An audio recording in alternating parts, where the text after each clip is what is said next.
that they've read. Kristen likes Lumberjanes and Steven. Jess likes Monroe, Jimmy Olsen.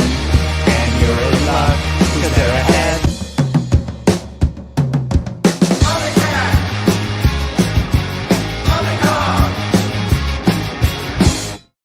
Heyo, welcome to Earth-1 and Earth-2 Jess talking Superman. I am Earth-2 Jess, the classic Jess. And then we have new Earth Jess. Improved, fancy buttons, Earth-1 Jess. Hello, everyone. And we also have a special guest. Would you like to I'm going to kick you out, Harvey Picar. I swear. You say anything more, I am kicking you out. Do not anybody say anything about Superman. I don't even want to know if it's good or not. So go ahead, sweetheart. Go ahead. My special guest, go ahead and speak. Hi.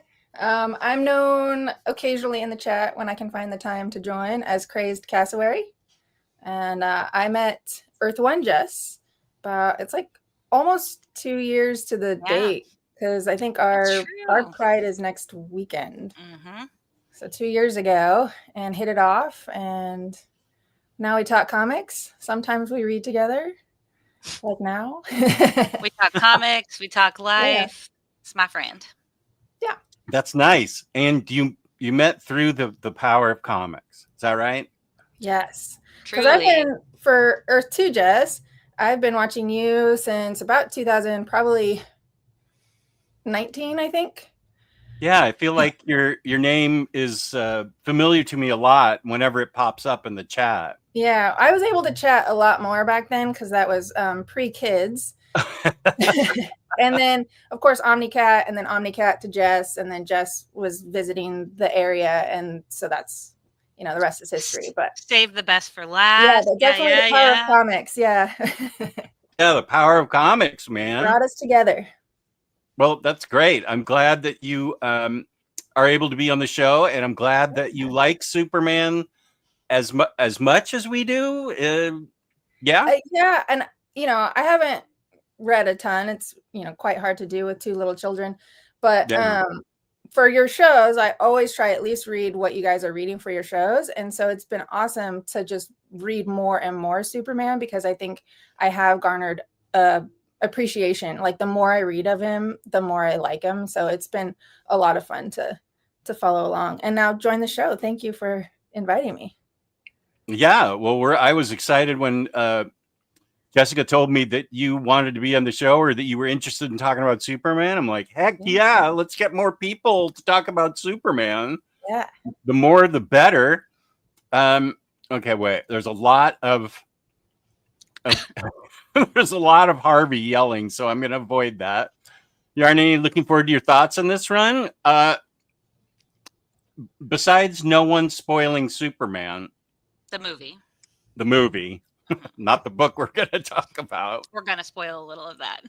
Yeah, we're going to spoil the heck out of the book, but because I have strong thoughts, questions and thoughts about some things in this. Wow. I'm excited. Is it going to be spicy, or? Some of it could be spicy. Okay. I'll make sure it might be a hot take. I don't know. Okay. But I apologize to everybody, because I suggested to Jessica and Cassowary that we read both of these, and they're very chunky, and I did not have a good enough week pain-wise to read them both. So we'll have to decide if we want to keep going with it, or if this will be it. I have plenty of thoughts about this one volume. But yeah, we will go. We'll go over it today, and then if we feel like it in another month, we can. Crazed Cassowary, you're invited on whenever you'd like to talk about Superman. Yeah. You're a longtime viewer and a friend of Jess, FOJ. So that counts for a lot. I'll be printing my laminated membership cards any day now. For that. You're FOJ. She's your FOJ. Okay, now this I appreciate knowing. Have stuck in snow caps. Those are good. Reese's Pieces and peanut M&Ms. Okay. Ooh. Fracky Friday.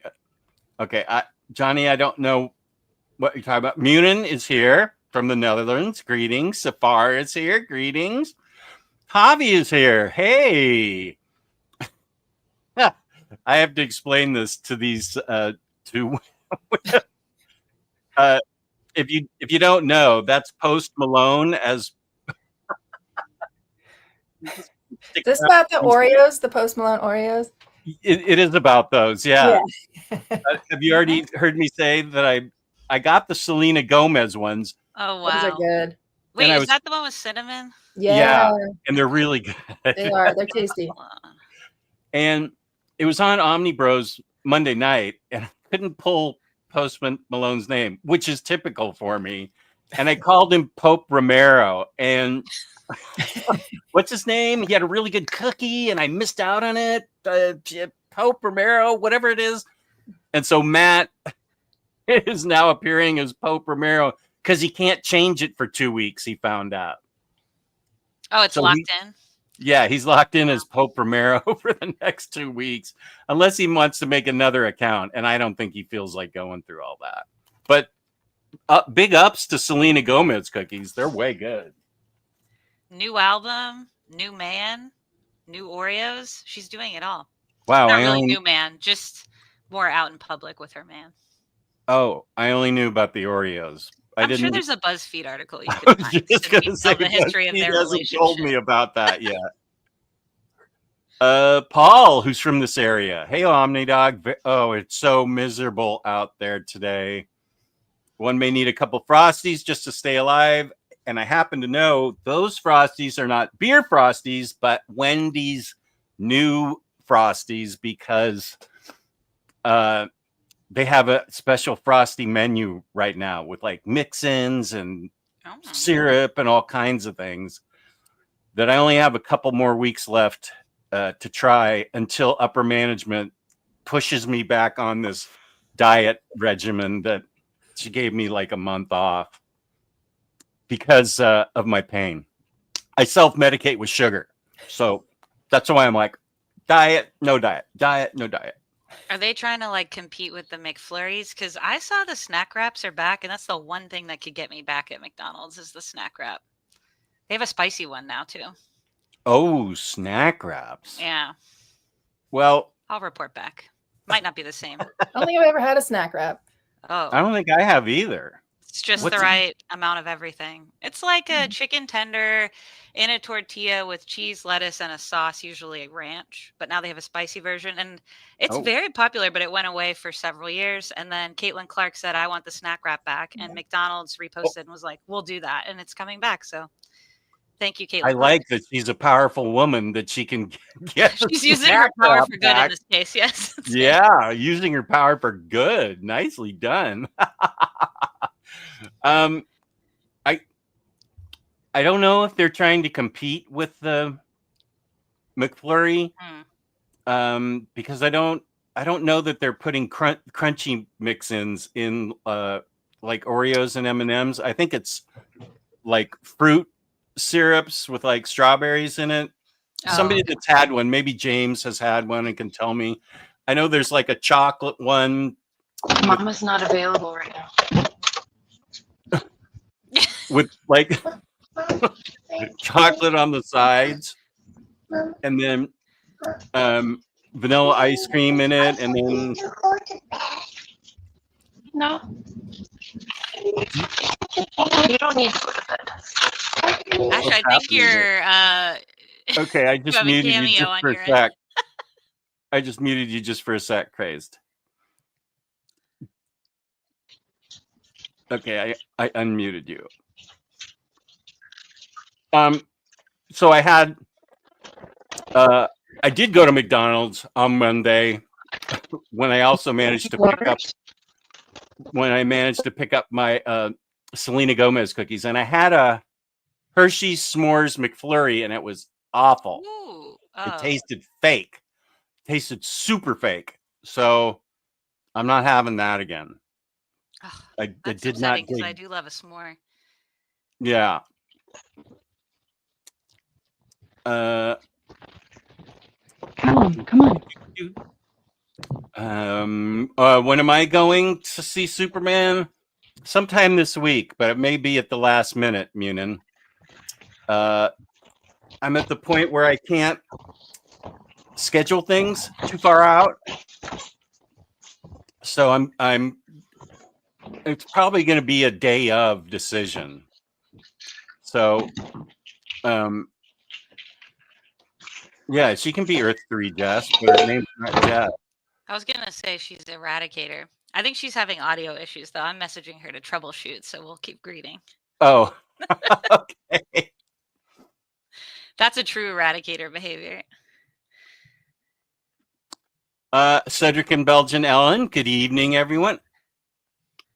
Wait, what am I looking at right there? That looks cat-like. Oh, there's the cat. Oh my goodness. That's a cute one. Yeah, I don't think Love I've that seen pic. that before, Belgian. They're holding Ellen? paws. Yeah, Love. that's sweet. It's very sweet.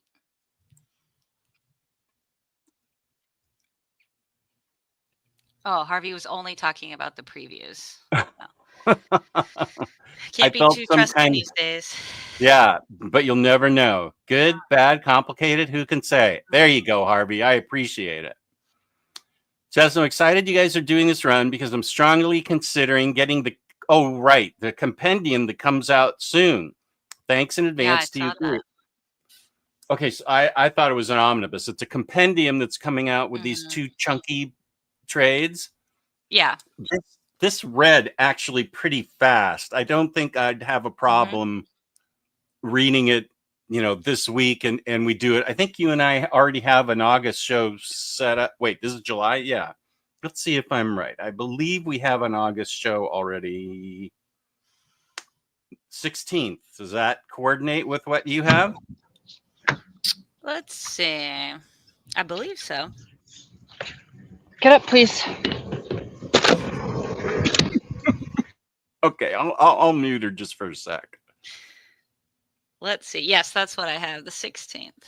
Okay. And we I can will go reveal if I'm going to purchase the compendium after we talk about the book. We'll see.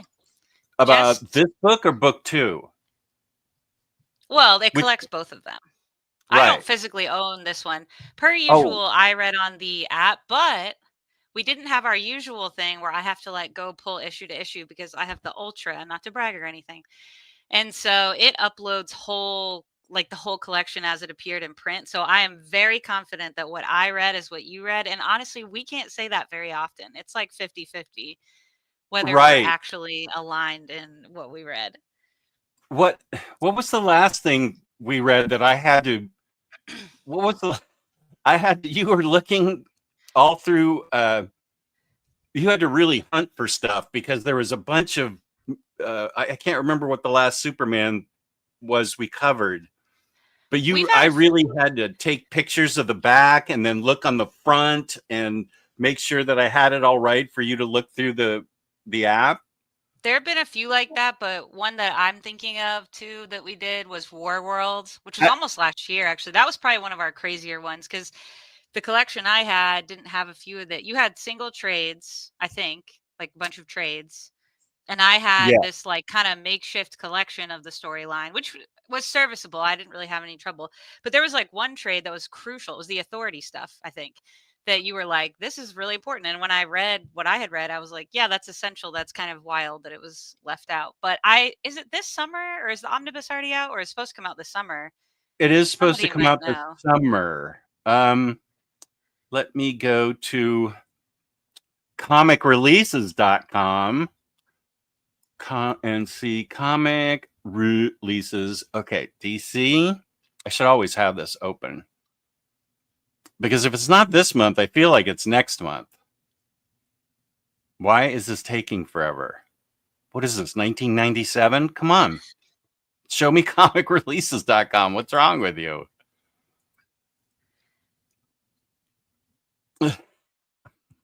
My laptop's going full AOL right now. Oh, yeah. It's showing me nothing. Connection timed out. Oh, James said comic releases is actually down right now across the board. Oh. You're This not is- being gaslit. It's Are, really good. are you Yes. still hearing kids? No, you're good. You fixed it. Okay.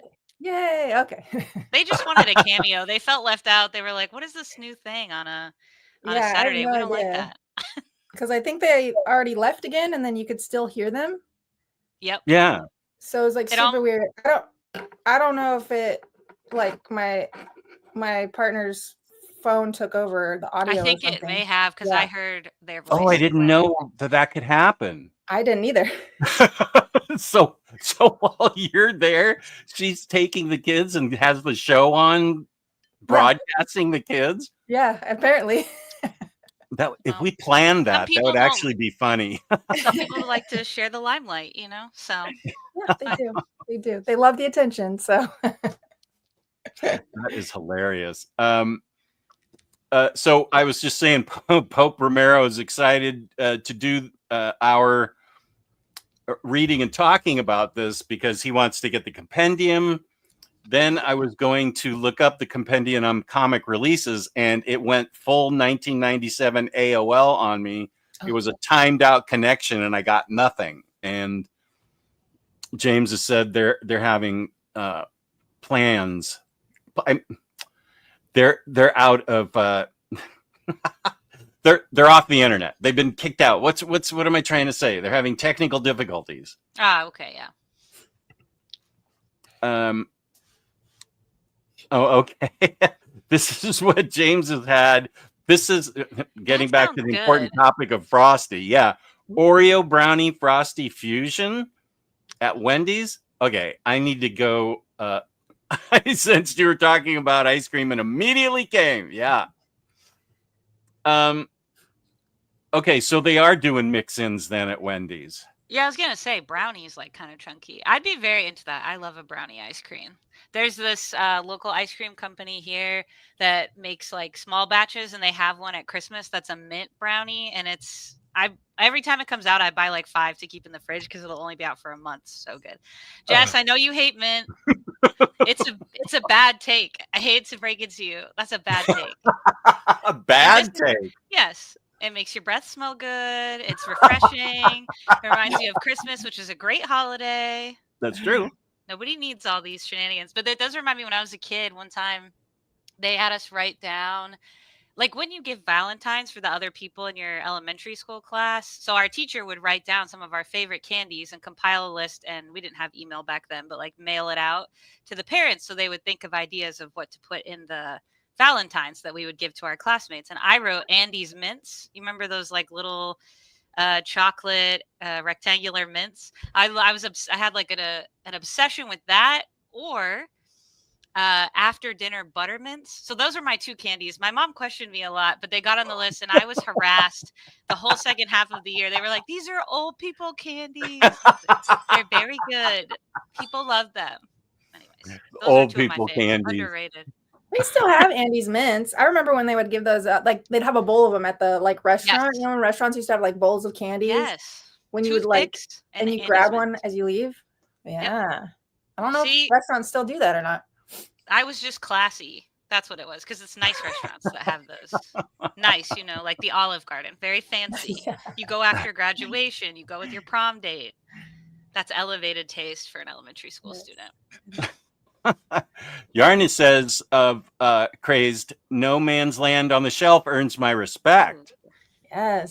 I'm almost to the point in my reading where I can get to it. So I'm pretty excited because I hear it's a good run. So what do you, I forget what comes before that, like Contagion and Legacy, or what? Okay. And Yeah, then and I just finished Legacy. and then is it Road to No Man's Land or what? Okay. There might be a little bit of space right there that I'm in, Mhm. but it's coming up. I think that's the next like major event in the line for Batman. Yeah. Okay. So you like Batman too. So you, well, we hardly talk about Batman on Batter Days, but we are tonight. I'm having Batter Days tonight with the Kiwis, Samantha and Beyond Comics. We're actually supposed that our topic is Batman. I don't know if we're going to get to it, but Oh, maybe at the end for about 5 minutes. You As a have little been a Andy's viewer mint for a treat. long time. Yeah, as a little the candy at the end of the entree. Oh, speaking of candy, here's Diabetic Superman. Oh, Wow. Are you okay, Diabetic Superman? With all this candy talk? I just finished breakfast and now have you on and playing Fortnite with the new Superman skin. Right on. You're doing two things at once. You young people. Wow. I can't do two things at once, as obvious by whatever I can and can't do on this show. I can barely do this show right. So good for you that you can do video games, eat breakfast, and watch this show. I haven't. I can't spoil the movie, obviously, because I'm going to see it tomorrow. But I will say, as a little treat, I let myself listen to the soundtrack on Spotify, and the Oh. song selection, other than the actual scores, was very interesting. So I'm excited for all the the skin option that they're talking about, but also on my Roku, it lets me turn my Roku city into Metropolis. Like just this morning that appeared, and I was like, this is very exciting, and I hope it doesn't go away after the That's pretty fun. promotional. Yeah. That is. Very cool.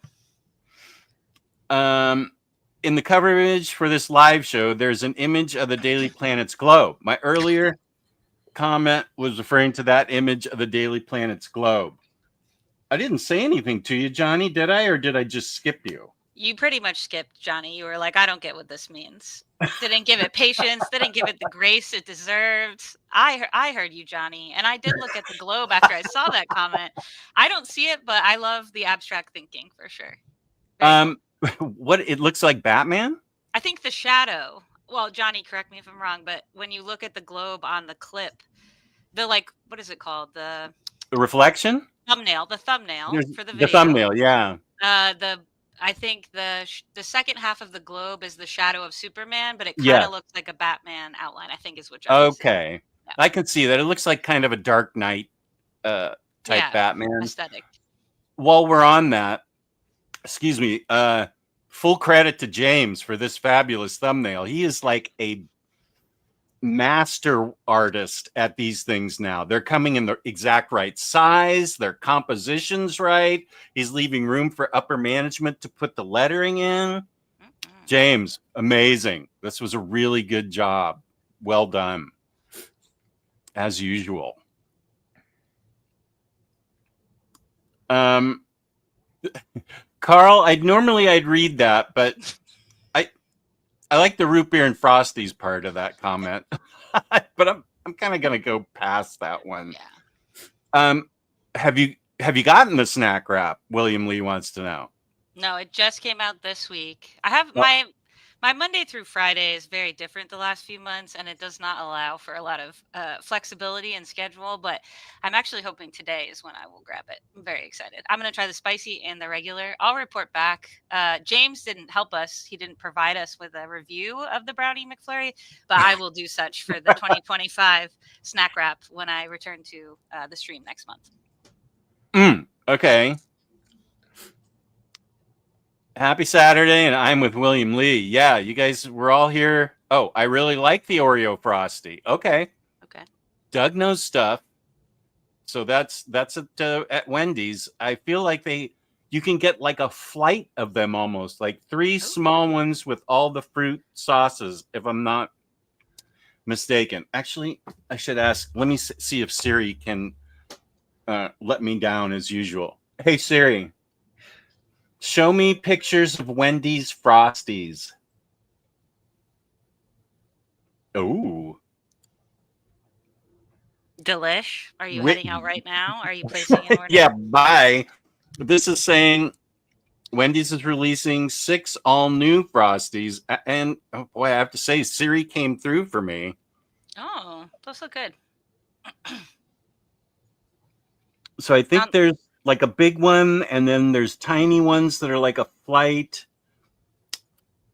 of them. What the heck? What happened to my Frosties? Oh, well, you got to see them. So she didn't let me down, which is shocking. So yeah, that's what I really want to do is check those Frosties out. Eric Suber. No, I haven't yet. This coming week, it's going to be a spur of the moment decision. Maybe a 9 a.m. matinee like Jessica's going to. That's now, Wonder Maddie's choice. I did not pick that time, but go off. now, Craze, you haven't seen it yet, have you, or have you? I have not. No. And are you going to be able to, since you have a family that you have to question running around taking care of? I don't know yet. I don't know. I might have to wait till it's like on HBO Max or something on streaming. I would love to. I was telling Jess, which was a total shock to her, that I have actually not been to the theater since pre-COVID. Oh, wow. That's a really low. That did shock me. I could see you not going regularly because you're really busy, but not at all yeah. It made me sad. Yeah. I would love to go actually, but I mean, I'd like to go with Kate. Kate's my partner, and then that's a whole babysitter thing. It's a whole, so I don't know if we'll be able to, but we'll see. Okay. You need Jess to live by. I heard he's great with kids. Yeah. He has whole adopted. For that, I'll fly him out to you for the evening. Perfect. Catch the red eye back. Patty and I were just looking at, I think she was probably about 2, junior management, a video of her. And of course, this is back when I had like Hollywood style cameras, those big Jagunda things. And I asked her to go through her emotions, and she started running around. And I said, no, not your emotions. Go through your emotions. And so I just love that kid. I love her now, but I mean, especially when she was little, she was so easy to take care of and so fun that, I can see why I had so much fun taking care of her. It was a great job. Yeah. Thank you, Pope Romero. The compendium comes out. Oh, okay. Wait, shocking to no one. I must have covered it in my. I was going to say in your preview, you probably did talk about it. My preview. Let's see. Hellblazer, Flex Montana. I just got this one, July 22nd. That's a little bit from now. Supergirl, New 52, Batman War Games. He should have put compendiums in this. Yeah, City of Tomorrow. It is coming out this month. Thank you, Pope Romero. Someone should tell us when the War World omnibus is coming out, as requested like 10 minutes ago. Just saying, someone who makes good thumbnails should do that. They can't. Come on, master producer. I actually have a video I need to send to James. Actually, let me do that, and I'll get his live reaction in the chat, and we'll circle back to this conversation. It's this month, isn't it? So is it like the 15th on like this week? The War World? War World, yeah. Ooh. War World Saga? Did I announce that too? I thought it was coming out the month of July. Come on, Jess. What is this? You remember nothing? I know. I don't think one job. Oh yeah, it is. Yeah, Crazed is right. Yeah. It is. Let's see. It looks like end of the month. Okay. End of the month. Yeah, last week. Yeah. Very good. Okay, when is Kurt Busiek book 2 coming out, Crazed? Oh, suddenly we're it's also Jeopardy. This month. Yeah. It's listed right before War World.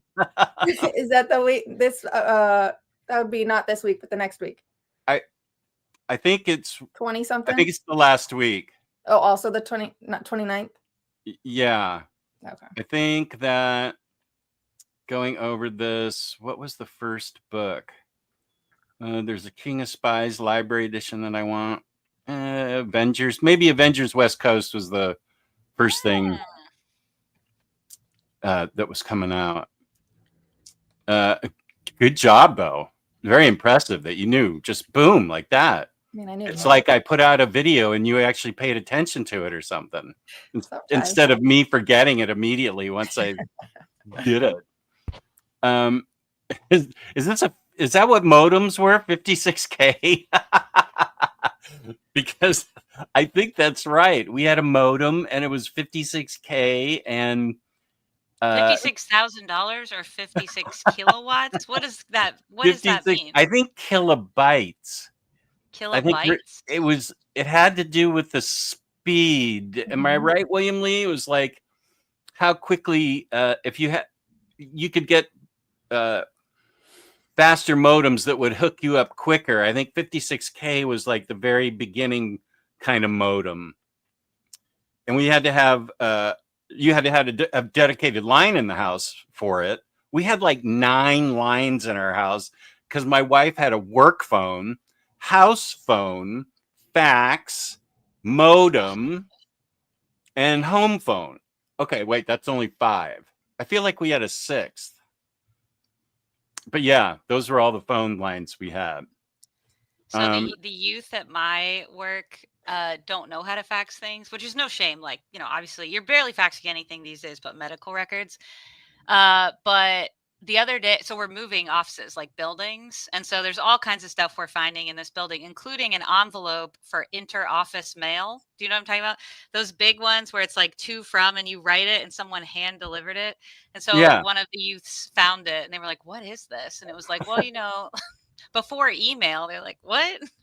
It felt we still use that at my work job. But is that because it's medical related though? And like HIPAA? Yes. Okay. So you're like, it's because I'm a spy and it's self-destruct. It's not always HIPAA related that goes in there, but yeah, I mean, it's just how it gets to people sometimes. Do you ever hand it to someone and say, your mission, should you choose to accept it? Because that's what I would do. No, but I'm going to keep that in my back pocket now for the next time. Because that's going to be good. Yeah. Belgian Ellen, I just saw Biscoff cookies the other day and I was sorely tempted. Next time I have a Wednesday show, Wednesday. I thought today was Saturday, Jess. Next time I have a Saturday show, I will try and get Biscoff cookies and dedicate them to you because you are a very loyal viewer, new viewer and very loyal. And she has a nickname called Janellen and a cute cat. Strange broadcast. Welcome to the show. I live in Cleveland, and the public library is having a free event to hear Brian Michael Bendis speak tonight. I'm looking forward to it. That sounds cool. Is it Superman related? Because Cleveland? It better not be. It better be everything but his Superman. I know. Randomly, Jess, I don't think you've read this still. Not to shame you on air, and also to shame you on air. Mexikid by Pedro Martin, which I recommended to you last year. Out of nowhere, our public library, I mean, we have like authors speak sometimes, but we very rarely have anyone who does comics or graphic novels.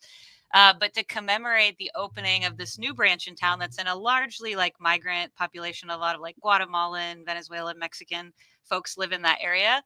And they had Pedro Martin come and speak about Mexikid, and it was very cool. I was like, this is so cool. And it was totally free, and the kids were living their best lives. I loved that. Very fun. That is cool. Once I get down to the neighboring county and get my hoopla fixed, I can probably read it. My library card has needed to be renewed since last September. So maybe I'll do it the anniversary of when it got taken from me. I don't know why, but I have to show up in person. That's why it's such a pain. Webhead said someone cut the fiber line to the data center. Up, good. Diabetic Superman's fine. Good. Is the Zatanna trade from Jamal Campbell that is announced any good? I have heard nothing but good things about it. I have not read it yet myself, but I've heard that it's really good. I like the first 2 issues, but I need to catch up. There's a few things I think that now have 5 or 6 in the run up on DC Infinite, so I need to get on that. Yeah, I should read that way. I don't know when it's coming out collected. mint tastes bad to me. Okay, there I have a partner. Well, both of you are shaking your head. I'm with Earth-1, Jess. I like mint ice cream. Okay. But if it okay, by tastes bad to me, is it just that you don't like it, or it's like a weird thing? For example, I would like to like cilantro. It's in everything. But I have the Mm. genetic defect where it smells, and in big batches, it's fine So mixed in and things. It smells like soap. It tastes like It soap. tastes like soap, right? But like when you're Or eating smell- the mint, we don't know. What does it taste like to you? How would you describe that? Vomit? Like what is the vibe? Why is it taste bad? Okay, let me think here. There's no mint in the house right now, so I can't. Like, is it all mint or is it just the mint ice cream? Like your toothpaste. What's your toothpaste flavor if not mint? That's a good question. Vanilla cookie. He lies. Actually, new from Wendy's this summer. Brownie Frosty. I would get Brownie Frosty toothpaste. That would be so good. Oh yeah, it's not mint because I don't like. I'll tell you what. I don't like mint toothpaste. Mint feels like it's burning my mouth. Yeah. Okay, all right, that's fair. Yeah, I think that's it. It's more of a. It's not that the taste gets me. It's that the sensation it gives off is kind of almost painful. You're not hardcore enough, is what you're saying. No. Kind of like people can only handle so much spice.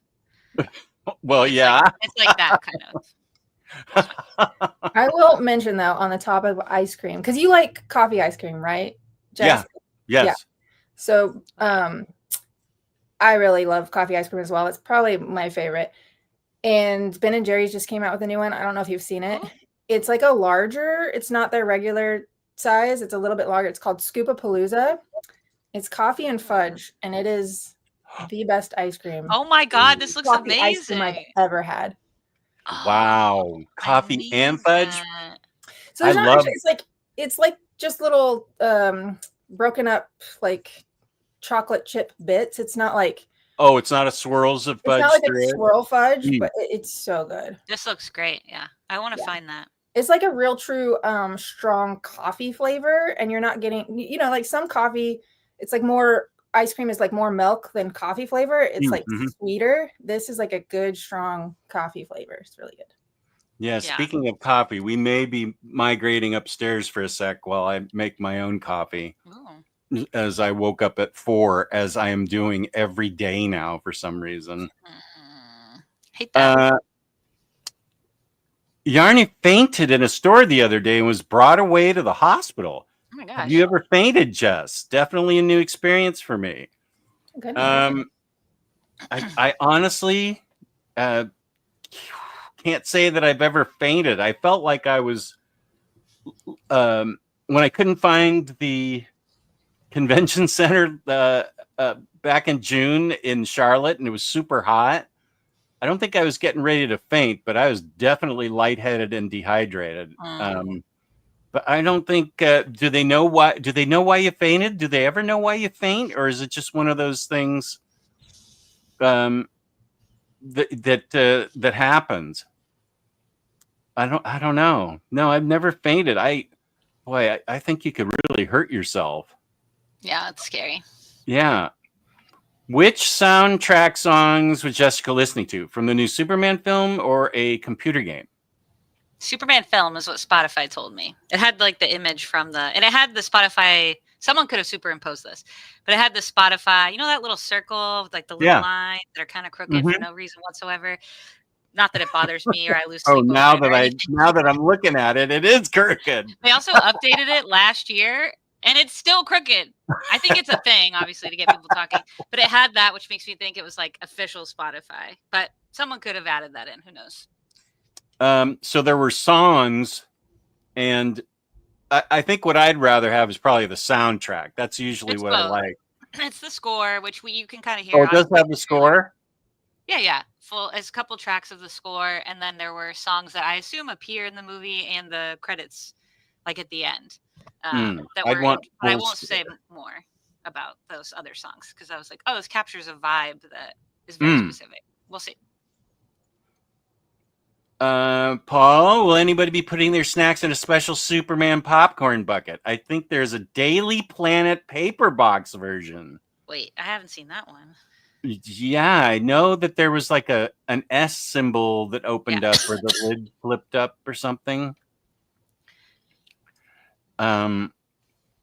Yeah, special. Actually, let me look for that. I don't see that one. Superman. No. Superman popcorn bucket. I don't see that one, but that does sound great. I have a little like planter at my office that's the Daily Planet, which is very cute. Oh, there's like a newspaper machine. Mm-mm.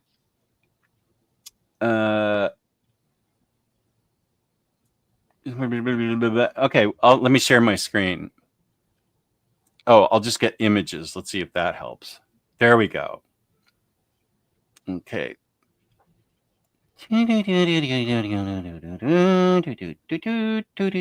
Superman popcorn bucket. Oh, okay. Like what you get your paper out of, or you used to. That's cute. What the hell was that? You You still there? I'm still there, yeah. I heard a whoosh. Maybe someone knew we were talking about them. I feel like I lost the I feel like I lost what I was showing, but it's still there. No, it's still there. This is amazing. This is so messed up. I have no idea where that went.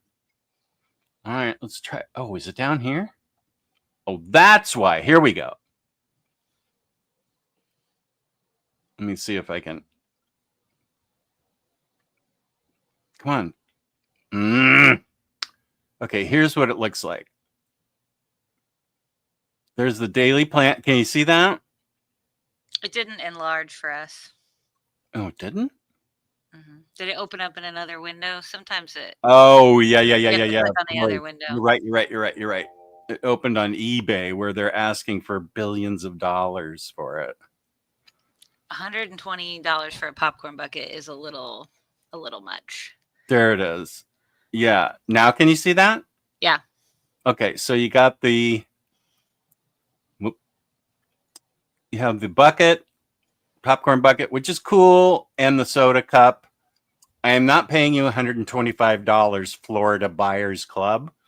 I wish you good luck, but it's not happening for me. It looks cool. That was pretty cool, though. Yeah. Yeah. Here is. Oh, and here's the. Okay, wait. No, I haven't started sharing this again. Okay, wait. Superman popcorn bucket. Okay, can you see this one here with the big S? Yeah, and I forgot they had those trunks as I've seen that before, but I totally forgot about the trunks as a bucket. You see on the far left, Jess. You haven't seen That's that real? yet? That's real. No, that's real. The trunks as a bucket? Yeah. Oh, look at crypto here. 2 cryptos. Yeah, the crypto that's got the bag in his mouth is very tempting. And they do have that at our theater. I have seen that. Superman dog dish bowls for. Whoa. There's a lot of cool stuff. I can't be in stock anymore. Cinemark's shop. This must be $500 on eBay. Yeah. Gosh, look at all these different buckets. Fortress of Solitude, trunks. The Nathan Fillion Green Lantern is sending me. Do you take his hair off? You can have his head and his hair. Horrifying. The head is to share with friends. Like you pass it along the line for other people. Oh my gosh. Wow. Well. Okay. Cool, man. Tiny Frosties, I wish they came in 5-gallon buckets. Right. Praised has given us the go ahead on that. Just loved your latest video. Thank you. I had to pause midway and order Strange Academy. Can't love your recommendations enough. Thank you, Safar. Yeah, I put out an overview this morning of Strange Academy. And I love that book. I only read maybe the first 12 issues, but I'm looking forward to reading the rest of it. I think that's what I read too, like 2 years ago. So it's been a while. Yeah, it feels like a long time ago. Thank you, Safar. That's really nice. I appreciate it. The Action Comics by Dan Jurgens Omnibus Volume 1 comes out August 5th. And I had an interesting conversation with Dan Jurgens. I haven't put this video out yet, but I got my... You and I talked about it, Jessica, the Road to Rebirth, Superman, Lois, and Clark that I was going to get signed by Dan Jurgens. So he was sitting down, so I got down... As I handed it to him, I got down and I got really serious. This was the one day I actually got to go to Heroes Con because Saturday I missed the whole thing because I was nauseous. But I felt like such a dork. I got down on my knees so I could get him eye to eye. And I said, this is not only the best Superman book you've ever written. This is one of the most important Superman books ever. And I was like, dead so serious.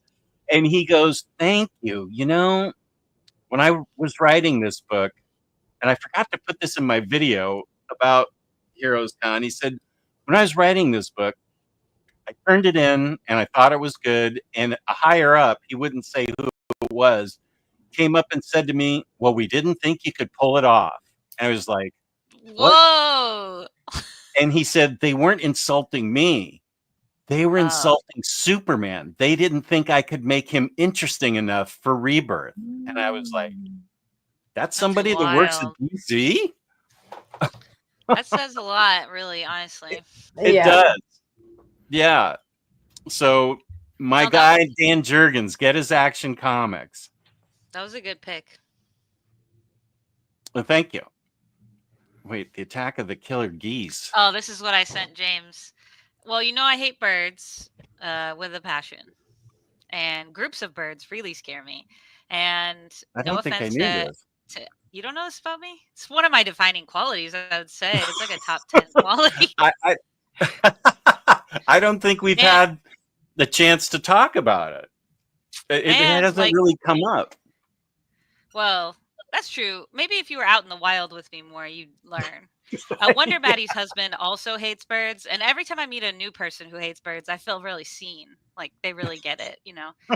But also, like any good Kentuckian, I have beef with the state of Indiana, which is where James is from. James, you're one of the best parts of Indiana. You're one of the best parts of Indiana. See, but I saw a news story that horrified me. This is on July 4th. Invaded on our own Independence Day. A gaggle of geese took over a whole street in Franklin, Indiana, staging an impromptu parade of their own. I don't know how well you can see this, but it is a lot of geese. Let me highlight my you. Worst nightmare. I don't know how to make it any better than this. There we go. Fine. That's if so I cute. saw this, cute. What would you do? Yeah, it's Jess, cute. have you ever interacted with a goose? I don't think you have. If you would never use the word cute, even if you were okay with birds as a concept. Geese are some of the most monstrous of the birds. Anyways, so I sent that to James. He loves when I send him Indiana content. I'm sure it makes him feel seen and loved. So that's what I'm projecting onto him. It did look cute, but okay. No, it's scary. What would you have done if you had seen that? No, let's go to Mary M at 1:57 p.m. Shout out, Mary. My wife is also afraid of birds. Thank you. That's the correct opinion to have. Now you've got a friend, an extra friend. Mary's been my friend first. No, I meant Mary's wife. Oh, yeah. Well, by extension, of course. By marriage, friend by marriage. And now by friend by heart. Geese can be mean and very territorial, my buddy Jewish Dragon said. They truly are. Like, they crap everywhere. Yes. Even if you're pro-bird, like geese are the worst. That's actually true. Now that I think about it, we hated them on our golf course because, as Crazed said, they do crap everywhere, and there's nothing beneficial about it. It's like acidic or something, and it burns your golf course. There you go. Which is a very privileged thing to say. I acknowledge my privilegedness to belong to a country club, but I don't belong anymore because I can't play anymore. So there you go. Well, the country club doesn't belong to the people anymore. It belongs to the geese, and they invade. They're staging an invasion. July 4th was a strategic choice by that gaggle of geese. I'm just saying, they're sending a message. Jess, have you ever interacted with a goose? Earth-1, Jess. I guess not. They're awful. Now, I will say, I still am an animal lover, and was it 2 or 3 summers ago, for some reason, I rescued 3 separate birds. I had to call our local animal rescue place, and they'll rehab even tiny birds. They rehabbed a finch that I called about. So one goose had a broken leg. I saw them at the cemetery that I walk at. It's like one of those really big, beautiful cemeteries. And then a little finch was injured outside my apartment. I called. I am trying to. I fear them in a way that they're like a worthy opponent. Do you know what I'm saying? But I'm not trying to get you while you're down. I'm not heartless. I want to have a fight, but I want it to be on equal planes. But that summer, the Lord was testing me because I was like, if I don't call, no one will call. It was rough. Anyways, thanks for allowing me that detour. I think it's awesome. Question for the special guest. What are some special books for you that made you love comics? So one of my first comics that I read was actually Strangers in Paradise. Oh. Terry Moore. And that stuck with me and really got me going with more. And then Batwoman in 2011, the New 52, is really when I kind of got a little bit more into it because, yeah, for sure. You can't really see it. I have a whole bunch of Batwoman figures up here in my corner. Oh, that's cool. all Batwoman stuff. And so that's another one that I can relate to, as a queer person, and then a more prominent queer character in comics was really intriguing to me. So those are a couple that dear to my heart. And did you read? Yeah, go ahead. Go ahead. Nah. Oh, you go. Did you read Batwoman once it got collected, or were you pulling it in singles, or how did you read it? So I was finishing up nursing school when New 52 started coming out. Okay. And so I did, at that time, I was able to pull a bunch of the lines, and I made it about 9 months. And then I graduated and I didn't have a job. So financially I couldn't keep going. But eventually I came back around and was able to read it collected once I got it all together. But the first 9 issues and stuff, I was pulling every week and reading it. This is Batwoman? Yeah. Well, and a bunch of the lines like Aquaman, the Batman runs. I tried to pull almost every, I think, New 52 line because I was trying to get, anything I could. Yeah, there was a lot of, I feel like New 52 takes abuse that it doesn't deserve because there was I understand there was some crappy crap, but there was a ton of really quality books that came out. Well, and lower status characters, right? So Frankenstein and I've Empire, and then Voodoo only lasted, I don't even know if Voodoo made it 9 issues. Maybe it did, but that one was another under the radar comics. Yeah. There's a bunch that Demon Knights, that was good. Demon Knights was really good. I really like Demon Knights. I've never even heard of Voodoo. I'm gonna be totally transparent. When you said that, I had to Google it. Okay, I'll read that. Resurrection Man. Resurrection Man, yeah. That was a lot of fun for me. Just wild. I mean, the guy can't die. He just resurrects. So they could kill him in these wild ways. It was a lot of fun. I was that one, I think, got canceled or ended after however many. I don't even think it made it 52. It might have only made it 18 or something, but yeah, I have that one was a lot of fun. I have all the my New 52 trades are in one shelf. I mean, I I could disconnect here and go look at it, but I think you're right. I feel like Voodoo only made it 2 trades. Yeah. iVampire was like 3 trades. Demon Knights was 3 trades.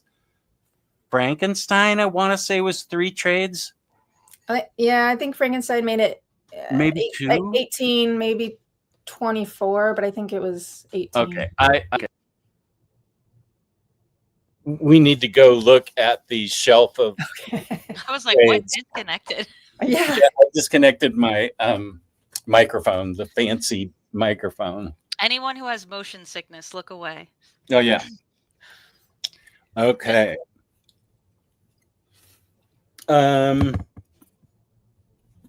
World's Finest, Lar Fleas. That was good. That's 2 issues. Demon Knights 3, iVampire 3, Voodoo 2. Oh, Frankenstein.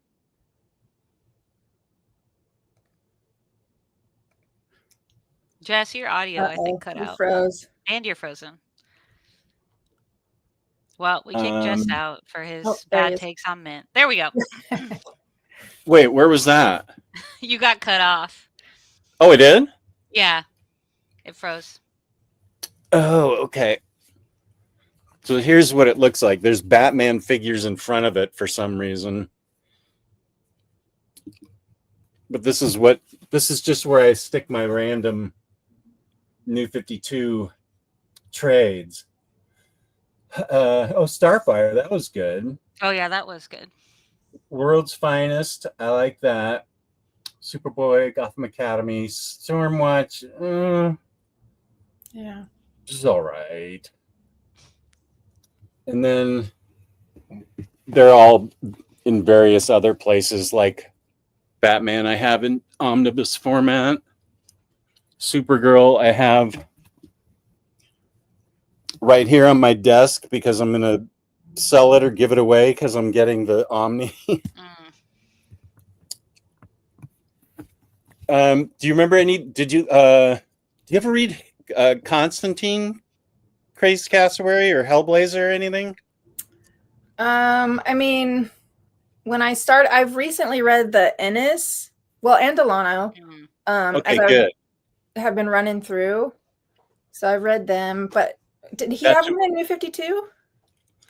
I was going to warn you, New 52 and Rebirth. I don't think I read that one. Whoa, Jess. No. Temper. It's What? not that bad. Yes. Oh.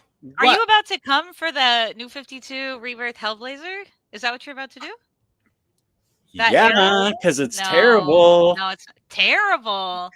Wow. I don't own it. It's so bad. And I love Constantine. That's crazy behavior. Honestly. I think New 52 Hellblazer was the first, it was probably the first I read of the character, if I'm remembering correctly. Oh, really? Ash is much better, though. It's really impressive at reading through chronologically. I have no patience. I'm like, give me a list of the highlights. I'll just fill in the blanks. But she's much better at starting from the beginning and having the patience, which I think maybe that'll make the New 52 experience worse for you for Hellblazer because you'll be comparing.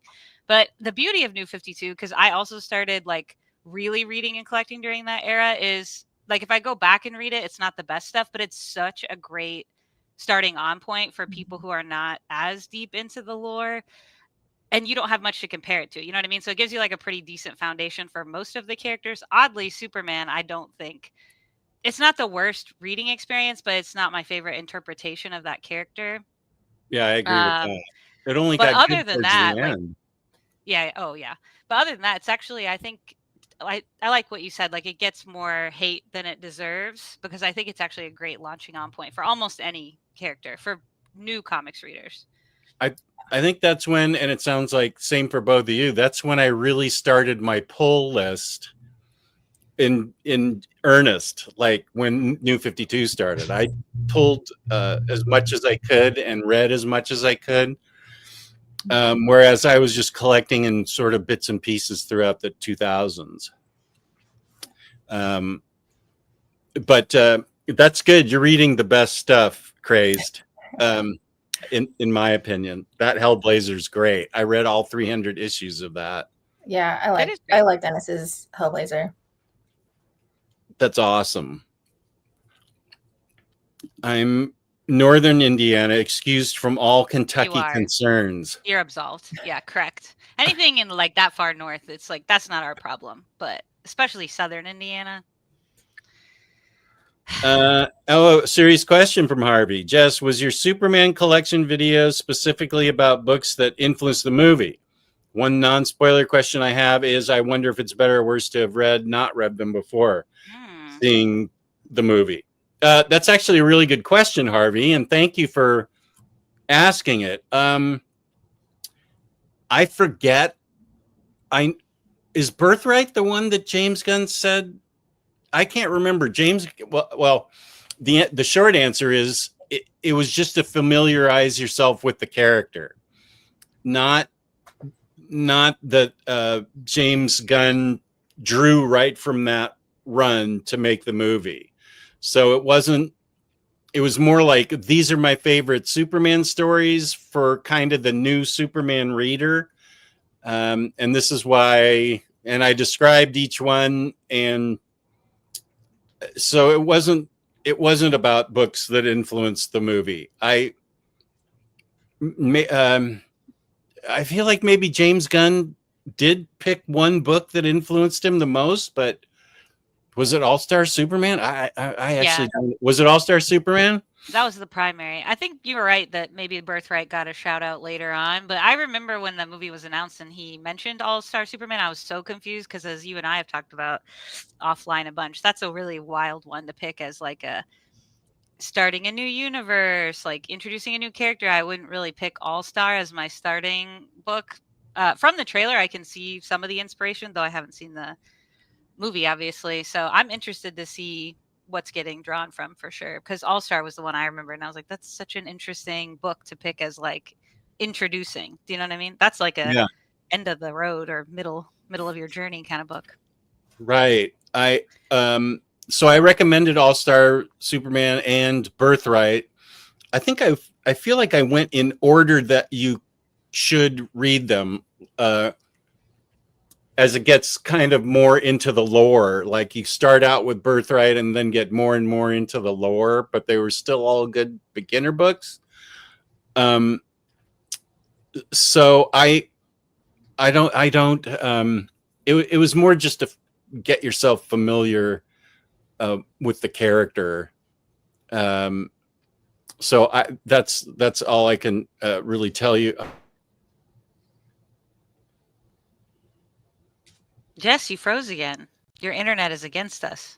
It didn't have its coffee this morning. What is happening? Did it do that earlier? It froze again. Yeah, that's what it did earlier. Yeah. I wonder if I should hook up to my Ethernet. If it does it again, I will totally do that again. It just goes with the theme of our reading for today, because there's a lot of interfering with technology in that book as well. So you're just being thematic. That's true. We didn't discuss Lois and Clark. I think I must have talked to Jess privately about Road to Rebirth. I think we texted it. Yeah, we did. It was when you were picking you were running by your Superman Evergreen picks by me. Oh, that's right. That's right. And I thought that was a great pick. And I didn't comment during that stream because I watched it the next day because I'm elderly and can't be up that late on a school night. But I was texting Jess as I was listening to it. And when we were texting, I said I would pick Smashes the Clan, even though it's a newer one, because I think it's just like, it's a great connection to the lore of Superman, the character, with the radio show. It's so self-contained. And I thought that would be like a rogue pick. I was so happy to be wrong. It just was like right out the gate in everyone's first slate almost, Smashes the Clan appeared. And that made me very happy. Now that you say that, I think I suggested starting out with Smashes the Clan and then Birthright. I can't remember though. But yeah, almost everybody had Smashes the Clan. That made me very happy. Have you read that, Crazed Cassowary? Not yet. What is the genesis? Whoa. That's I think did you send me a copy, Jessica? I would bet I did at some point. If I ever learned you hadn't read it, I'm sure I would have said yeah, that. I think so. What is the genesis of your online name, Crazed Cassowary? So it's actually my gamer tag. Oh. On Xbox or whatever. And it's just because I know what a cassowary is or knew prior, and I was just trying to pick one. And I tend to sometimes do the like Leroy Jenkins and just kind of just run into all the fire. And one of the games I play is Destiny. So I just imagine a crazed cassowary would be quite coming at you shooting a gun, and that's kind of where it landed. Awesome. I only looked up the picture before we started these two know, and I agree with that description. I could see that bird doing that. Yes. Yeah. Leading the charge of those geese in the invasion of Franklin, Indiana. Cassowary wins, I think. I love comics, but I'm not eating popcorn out of anyone's pants. They're not real fans. That Guy Gardner popcorn is peak.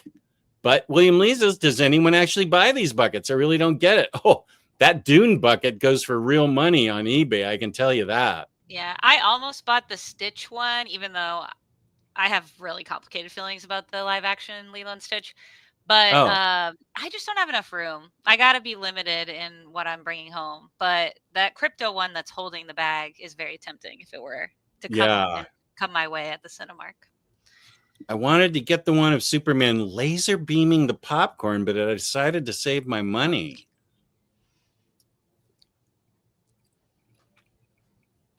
Crypto look cool, but I settled for the half live action, half drawn round bucket. Johnny was listening to the soundtrack song featuring Iggy Pop a lot last night. Some interesting stuff on that soundtrack. I'm so excited to see how it all fits in. At 9 a.m. Yeah. Can't wait. It's kilobits. Kilobits, not bytes. Oh, okay. 56 kilobits is the speed. Yeah. Okay. Okay, wait. I like to find out more about okay.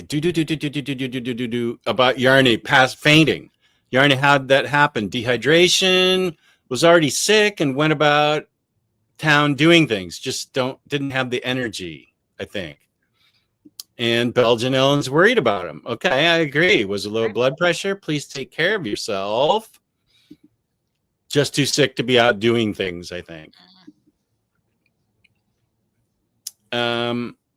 Let's see. I'm going back to the middle. Speed. Yeah. Okay. So I hate to introduce the topic so soon, but we've already gone over an hour.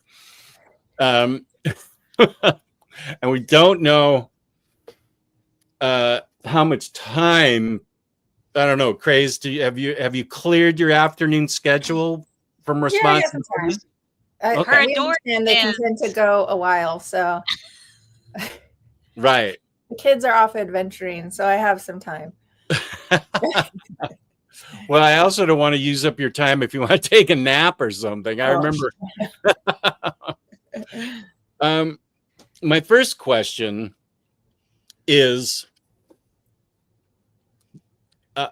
even though I think it's fine to start to just pick this up and read it when it's a compendium. I don't know what the second half is like, but the first half was fine.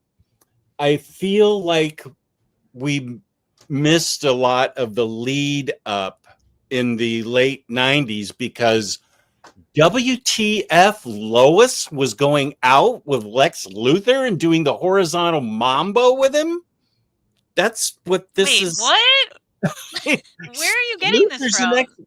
The book. He's an ex. He's an ex of hers. Did you not? I did not. First off, I did not pick up on that. They have a secret. She's keeping a secret from Clark. Yeah. That pertains to Lex Luthor. That doesn't. I don't believe anything to do with that. Did I miss something? Ash is a much closer reader. Let's see as a tiebreaker. I mean, I think I'm I might know what. I feel like there was some sort of a reference, but I didn't know if that was exactly it versus it's just the strong implication about how much Lex is into Lois and very possessive of her, wanting her to be his. But maybe it is like a trope, and was even at the time of this book coming out, that like there's always, whenever there's a Superman show, there's inevitably almost always an episode where Lex takes Lois out on a date or something like that, but it's usually in kind of like a controlling way. And I wonder if it's kind of an homage to that, but I didn't pick up on anything concrete that led up to this. That said, I don't remember what leads up to this. As you know, I'm just okay, that happened and move along kind of gal. But is that your spicy take, or is that spicy take still coming? That's my spicy take. Okay. Like, how did that happen? When were we? I understand the secret that she's keeping from Lex. Yeah. That's fine. That's said throughout the whole thing. But yeah, I recall that they were. Well, now I thought you guys were all going to go. Yeah, what was with that? So I didn't bookmark it. Do you remember where? Yeah, you're kind of looking it's forward to it. referenced a couple times, and I feel very early. No, what was with that is the weird computer generated Brainiac thing at the very end that was like, looked like it was, what's that video game? You're a video game person, where they're like this and they choose your fighter. Mortal Kombat, right? That's the one where you pick a fighter and you go against each other. Yeah. And at the end, the art has that break where he's like computer generated. That's what was that moment. Was that supposed to be a cool Y2K thing? That was weird to me. I didn't like it. Like you don't like how Brainiac was represented in the artistic choice made to it was in the sort of computer generated CGI effect of it. I think if I read it in 2000, maybe that would have been like, wow, that's so cool. But reading it now, it looked fake, like there was an error in digitizing, because I read this digitally. In digitizing it, at first I was like, what is this? That was my what was that moment. Dr. Spectra was also what a character, what a costume. that was another really great moment for me personally. I know it was intentional, and I think it was related to like Y2K. It's a computer, so they wanted that sort of computerized, computer generated effect. But I kind of agree with you. There's moments where it kind of takes you, I don't know, it doesn't quite match up or flow with the rest of the. When it's just him and the skylines in the background, it's less off-putting than when it's him in battle. It just doesn't look quite right to me, but to each their own. How do you guys feel about, like, when you were jumping into this, do you feel like, other than the love affair that you potentially missed, Jess, do you feel like I'm telling you, you were able to gain ground quickly? Because that was one thing I did really like, and I never know when I start like a run that's kind of, I haven't read what's leading up to it.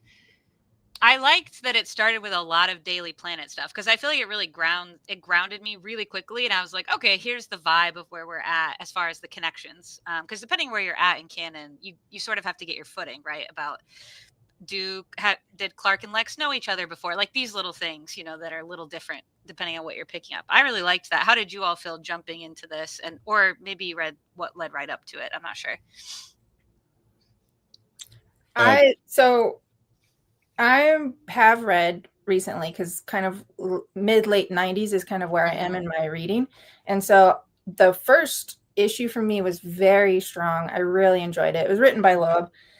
And I especially liked all the headlines throughout. Like they had all the posted newspapers, and all the major headlines have been the like recent events, like post-crisis. Yeah. And that was a lot of fun for me, because I have just like recently read it. And so there's a lot of references throughout as he's trying to establish this sort of new where are we at with things. The first issue hit good for me personally. And I felt like I was getting established a strong foundation for all, where the story was going.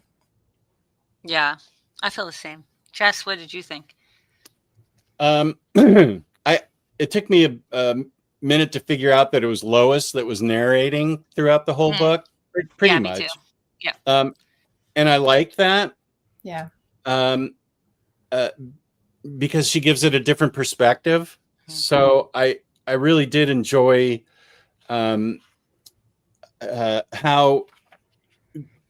even when she wasn't in the picture, she was negotiating. I just saw something with Lex. She was narrating it. So I really like that, and it's.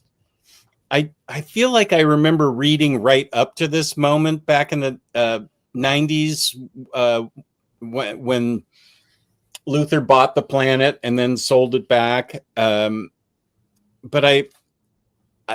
I feel like I took this like I take X-Men. If I'm jumping into an X-Men thing, okay, that happened. That happened, and it wasn't that rough. Everybody's acting like they usually act, so there were a lot of things that happened that I wasn't aware of, like Lois saying there's something about Lex Luthor that makes my skin crawl. I can't believe I found him interesting at one time. And that exposes their love affair. No, not yet. I'm just saying. You cannot find people interesting. That's not what I'm saying. Just a sec. I'll find it. And it may be next month before I can find it. But No, were these like the headlines you were talking about, Craze? Yeah. Yeah. Yeah. I liked the art in that first issue too. I think it was like very fun. I like that big shouldered portrayal of Clark, and I liked I can't remember if it wasn't in the first issue, maybe been like issue 2 or 3. My version, I couldn't see the issue numbers as I was reading through. I'm sure you can't in that either, knowing DC's problem. But I also really liked the Smallville flashback, because that's another thing. You got to get the vibe of what the childhood was like, based again on where we're at. And I liked the part where he's talking about how he was constantly very so fearful of his own powers as they develop. He forgot it would scare other people as well. And sometimes when you see Ma and Pa Kent portrayed, like, I feel like they're a bit more open about his powers. They're almost constantly talking about him in order to safeguard Clark from the negative effects of them. But in this case, it was interesting because he mentions at one point, Ma and Pa Kent almost didn't want to talk about it. They almost wanted to block out that there was something different, and probably because it scared them, like the notion of it. And I thought that was an interesting perspective in that flashback. Of course, the flashback also tied to that story of that guy's land or whatever. Yeah, I think that was like the second issue. Second, third, maybe. Yeah. Yeah. I liked that. Oh, the geese owner, whatever, the farmer that is right in the middle of everything. Don't try to rewrite history, Jess. Superman, hometown, Franklin, Indiana. Yeah, when he's the he's the lone holdout on the for the selling development. Yeah. What we need is a crossover, Superman and the guy from Up who didn't want to sell his house, that little old man, his balloons. That'd be so cute. Is that Carl? Carl, yes, Carl. Yeah. Wait, Carl, good pull. Is he Carl, or what's the scout's name, the Cub Scout? Oh, no, I'm forgetting. Doug is the dog. I'll never forget. Doug is the dog. Oh, I What wept. is the little guy's name? Yeah, I'm trying to find it. Characters from Up. Russell. You're right. Carl's the old guy. Carl Fredrickson, Russell, and Doug the dog. Love. Yeah, that movie's a lot of emotions. Yeah. Yeah. I wept through the first 10 minutes, surprising no one. Diabetic Superman says, I'd love to try the Superman Blizzard at Dairy Queen, but it looks too sweet. Oh. Well, if you're diabetic, yeah, you need to watch it. The one thing that I was happily surprised at is how everything flowed together well, because we got a lot of cooks in this kitchen.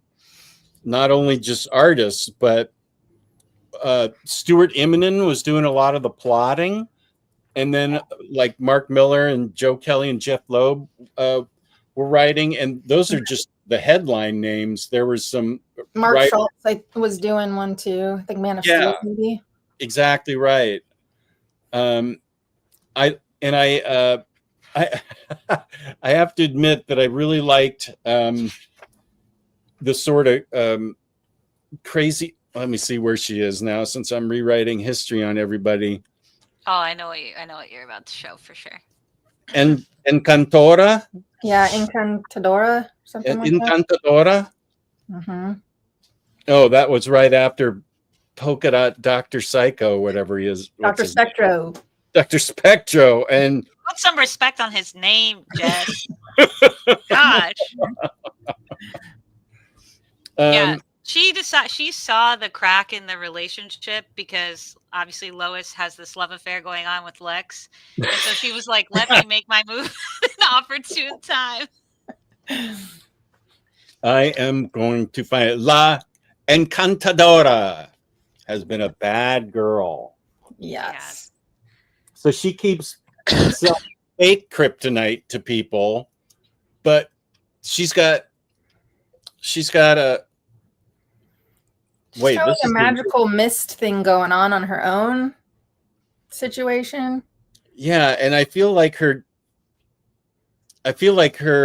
she does have, it seems like, one real rock of kryptonite, but she keeps selling fakes, because this one actually really hurts Superman. Well, you gotta have like the demo on the floor and then like the scam ones and that, because you have to like pretend like it works and then sell people the fakes. Was that character introduced for this run? Because I wasn't familiar with her at all coming into this. Yeah, but it wasn't not within the collection. Yeah. But I think previously there was like a one shot where she's introduced. Oh, okay. She was new to me. Yeah, Secret Origins of Supervillains. Oh. She was introduced there. Did Dr. Spectro also have a Dr. Spectro was not a part of it. That I'm aware of. I mean, I'm sure he's out there somewhere. In my heart, yeah. Yeah. Okay, I see. This is fun. Okay.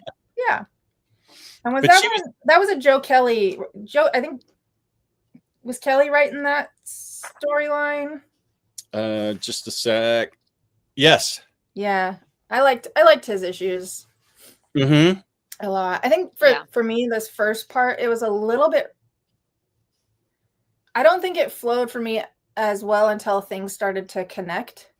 And so when I was reading like these first 4 or 5 issues, I felt like I was going like storyline, and they weren't coming together for me right away, especially a little bit with the art changing and that stuff. So it wasn't until we hit probably that like Y2K and then things really, and I actually read all of it, so I have read the second volume as well. So okay, ready when you guys are. Wow, brag much. No, just kidding. That things really then started to connect, because I had just read, I mean, the last big event probably with Superman was around death of Superman, and that one in the Triangle Errors, and everything felt very connected as I was reading that and bouncing. And this one's kind of weird because it still has the triangles. It feels like it's at the end of the Triangle era, even though it's starting a new era. They still kept the triangles on there for a little bit of time. And so, you still kind of read it in the order, but it felt not as connected as I had just come off of Death of Superman, where everything sort of flowed until you hit that Y2K for me, that it was like, oh, okay, now everybody's writing the same, it's all flowing, even though, and then things started to connect with the storylines that they were having previously. So the first little part was a little choppy for me. I felt I was bouncing a little bit, but it definitely improved as it progressed. Yeah, that's fair. Yeah, I felt the same way. Like, it was kind of hard at the first half. There were things that would get dropped, and some would get brought back 2 issues later. in my reading order, I should say, issues later. Yeah. And then sometimes it'd be like 10 issues. You'd be like, oh, yeah, that also happened. But I'm really glad to hear what you said about part 2, because the feeling I had when I was finishing up was like this whole book felt like setup for something that's about to start running in a more like fluid way, like the setup for an event versus like the feeling I also like, which is kind of like, oh, a little episode of something, a little episode of something. There was some of that in here, which I really liked, especially the Daily Planet stuff. But yeah, I was like, this must all be set up. So I'm actually really excited to hear that the next part of this reading experience is like more event like and will be a little bit more streamlined. Cause yeah, a lot of this felt like a lot of setup for something. So I'm glad to hear there's some payoff. Yeah. I mean, in my opinion, we'll see what you guys think. We agree most of the time, though. Yeah, so we're very rarely diverging too. That's true. We are very similar. And I have to finish it out because everyone knows I have one of my favorite B characters is definitely Natasha Irons and John Irons Steel. I love those characters. I love and they get some pretty good stuff in here. But again, some of their stuff feels dropped. Then we see them like 20 issues later. So how did you feel? In the second part more? How did you feel about how Natasha was written? The like angsty, yeah, not great. This is early. The angry teenager. I like her much later. Yeah, no, that writing by Schultz really kind of grated on me. Not as bad as the moody teenage boys from the Lois and Clark, is that what it's called? TV show from the CW. Oh. They're kids. I have to dig on them once a month. It's my right. I watch. Yeah, they're a little annoying. No, I mean, yeah, it was written like a teenager. I just like that character a lot. And so anytime they appear, I'm like, okay, even if it's not the best. Yeah. Let's see. Safar, I will answer this question in just a sec. It's a good question. I also have in my library, if you check my my library for Omnidog's Vault, I actually have a whole Hickman read-through section of videos that might help you because, I'll just tell you. I think to complete it, you just need Secret Wars now. That's the last thing you need after you read Avengers 1 and 2 and Fantastic Four 1 and 2. You could read Shield, the Shield omnibus that came out. That's the Hickman Shield. But I think you'd get more out of it if you just picked up Secret Wars. And once you've read Secret Wars, you can get back to me and I'll tell you about Battle World and War Zones, which is the afterwards. I'm still back here from. Hi, all just got back in time from the Here's Pity Ma with her pitties. Yay. Oh, just got back from the DMV. What did you do there? Is this real? This can't be real. Richard Christie's mom and dad. That's a character. That's a guy on the Howard Stern show. That went over my head. I know. Richard Christie actually it got mentioned on Omnibros because he's the drummer for Iced Earth, this death metal band. But he was, it's been almost 20 years since he's been on the Howard Stern show. He and Sal are these kind of phony phone call guys for Howard Stern. And I'll have to ask Sean from the Comic Pals about this because Sean's a big fan. But then his dad, Richard Christie's dad, checks in all the time. And it is these parents will eat roadkill. They're just way deep in the heartland of America. Like deep. Are people eating deep. Roadkill in the heartland? Wherever they are. It's not New York City, I don't think. No, people eat roadkill in my state. I'm not judging. I don't judge. Do what you got to do. But it's in specific parts. Yeah. But wherever. But I mean, he catches and traps like most of his food. And then they grow it and stuff. And Richard's sitting here in New York City in a high-rise apartment and, buying his food from Wegmans and stuff. And the dichotomy is just really interesting to hear what Richard came from, like this backwoods raised kind of mentality, and then what he's doing now. Harvey says at 238 it is the Heartland. It's Kansas. That's definitely the Heartland. Okay, yeah. Yeah. Thank you.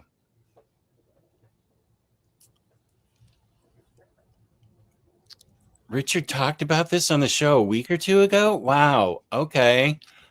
Is this story? I think this story has to still be in the Triangle era, right? Because there's so many.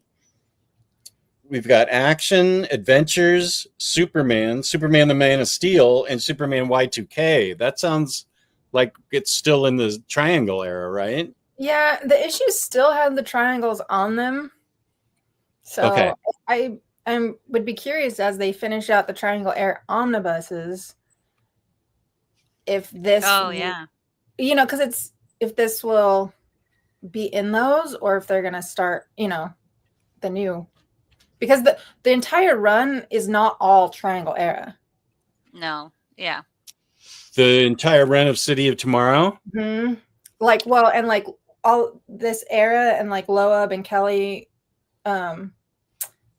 writing all this is not all full Triangle era. They drop the triangles as they progress. Oh, okay. So it's only this. I believe someone in the chat can correct me if I'm wrong. So only the first portion of it has the triangles on it, and then maybe after the first year or something, they drop the triangles. Okay. Positive Finch at 239 said, I thought it went through early 2000s. I don't know. It's a good question, though. I will be curious about that. I might be wrong. I might be wrong. 239. How early is early 2000s? Through the early 2000s. Obviously, we're going to the year 2000 in this round. Shout out for several Christmas issues, by the way, which is one of my favorite things in comics, is a random holiday issue. Some of these were random, some of these were tied in, but I really enjoyed that Christmas popped up I think 3 times for us. And then we had, of course, a lot of New Year's. Really loved that. It was Christmas, then it wasn't Christmas, then it was Christmas again. So a little bit of hopping around. Yeah, right. What did you all think about the Thor issues? It seemed they were taken away. He and Wonder Woman were taken away for 1,000 years to fight the Thor Asgard battles. I really liked that story. At first I was kind of eyebrow raising skeptical because it starts out Lois and Clark are hanging out, and then Wonder Woman comes, and Lois is sort of jealous of Wonder Woman, or Lois is expressing insecurities about herself, comparing herself to Wonder Woman, and kind of questioning their relationship. See, Jess, more fractures in the relationship. It's all over here. There's a whole side soap opera plot going on. But I was having been burned by the New 52 Superman, Wonder Woman stuff, I was I don't know how this is going. And then he doesn't come to a JLA conference. They're all trying to find them because they've been taken away, and they're in Valhalla, right? Mm-hmm. Yeah. And they're there for 1,000 years. But I really liked that story. I liked the change up of being in kind of a fantasy land, but I mostly liked that at the end they expressed that they do love each other, but it's they're very good friends. And he's waiting for Lois. And I thought that was so sweet at the end when she was writing that letter. And he just tosses it away. But it probably had the confession of her love affair with Lex Luthor, of course. So we didn't have to deal with that. I'm finding that. I can't let go of a bit. But no, I really liked that. I started out being really skeptical. And I was I really love this kind of interpretation because they can get one another in a way that other people can't, but that doesn't mean that doesn't that they're meant for each other. Yeah, and that it doesn't diminish what Lois and Clark have between one another either. Yeah, I liked that. I remember one thing that I did not pick up on, and that was that the Eradicator had a human host. That was so confusing. Yeah, I was a little confused by that too. Okay, good. You're good. Glad we were all confused. Well, yeah, I was Great writing. What's happening before? How did I not pick up on this? But I mean, obviously, there's a huge chunk of the 90s that I have not read, or if I did, I had totally forgotten them at this point because I don't remember the Eradicator having some human host. So It's Go like ahead. 4 pages of the backstory trying to explain who he is. Truly. Yeah. Truly 4 pages of like 8 panels. It's ridiculous. It's so confusing. And it's like is it Chem L? Is that the name of the originator of the Eradicator? And then there's the split and then the human host. And I'm just like, okay. And who are you? I don't remember this from Death of Superman Eradicator. This seems different. Yeah, the Kemel thing really threw me because now I'm dealing with somebody extra in there too, besides David Connor, if I'm remembering his name right. Yeah. I started to write it down and I gave up. I just want to read what my notes say. Eradicator equals navigational aid with psyche of cleric implanted. Reprogrammed by Clem, House of L, to be an annihilation machine. Then I try and I cross out a bunch of stuff and I put very convoluted. That's it. That's it. I gave up.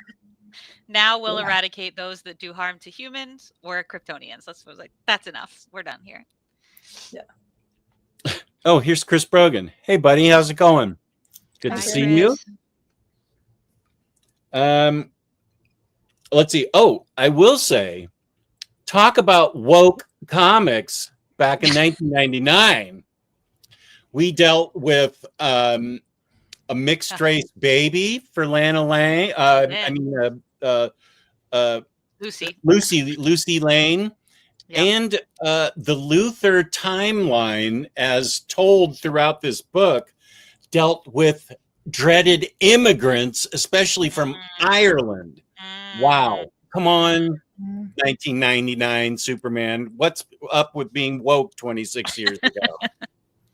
Yeah, that storyline, it was funny because I've been rewatching Dawson's Creek and I forgot there's a whole plot line in like one of the first seasons where Joey's, who's played by Katie Holmes, her sister's boyfriend is black and they're having a baby, and like one of the people in the town's like very racist, and I was like, well, this is like a really intense storyline for the 90s. So yeah, I mean, Lois comes right out and says something like, I don't think Lucy has told their dad yet, and their dad's hardcore military guy, and Lois just says, because the baby's, or whether it's going to be the folks still driving you nuts, honey, or whether it's going to be black. Well, he hasn't come right out and said it. We appreciate the attempt. The execution of the storyline might not be the best, but it's the attempt that matters. Yeah. And she's, Lucy has a relationship with this guy and he shows up, but I thought that I don't know what anybody's saying about anything right now about Superman or Superman comics, but I mean, they lean hard into the immigrant thing all throughout this. They lean hard on his being an alien and the ultimate immigrant, but they also, they trace the Luthers back to the time of like Plymouth Rock type stuff. And they do, and there is an issue there's anti-immigrant hate that is documented in that timeline. It's always been there.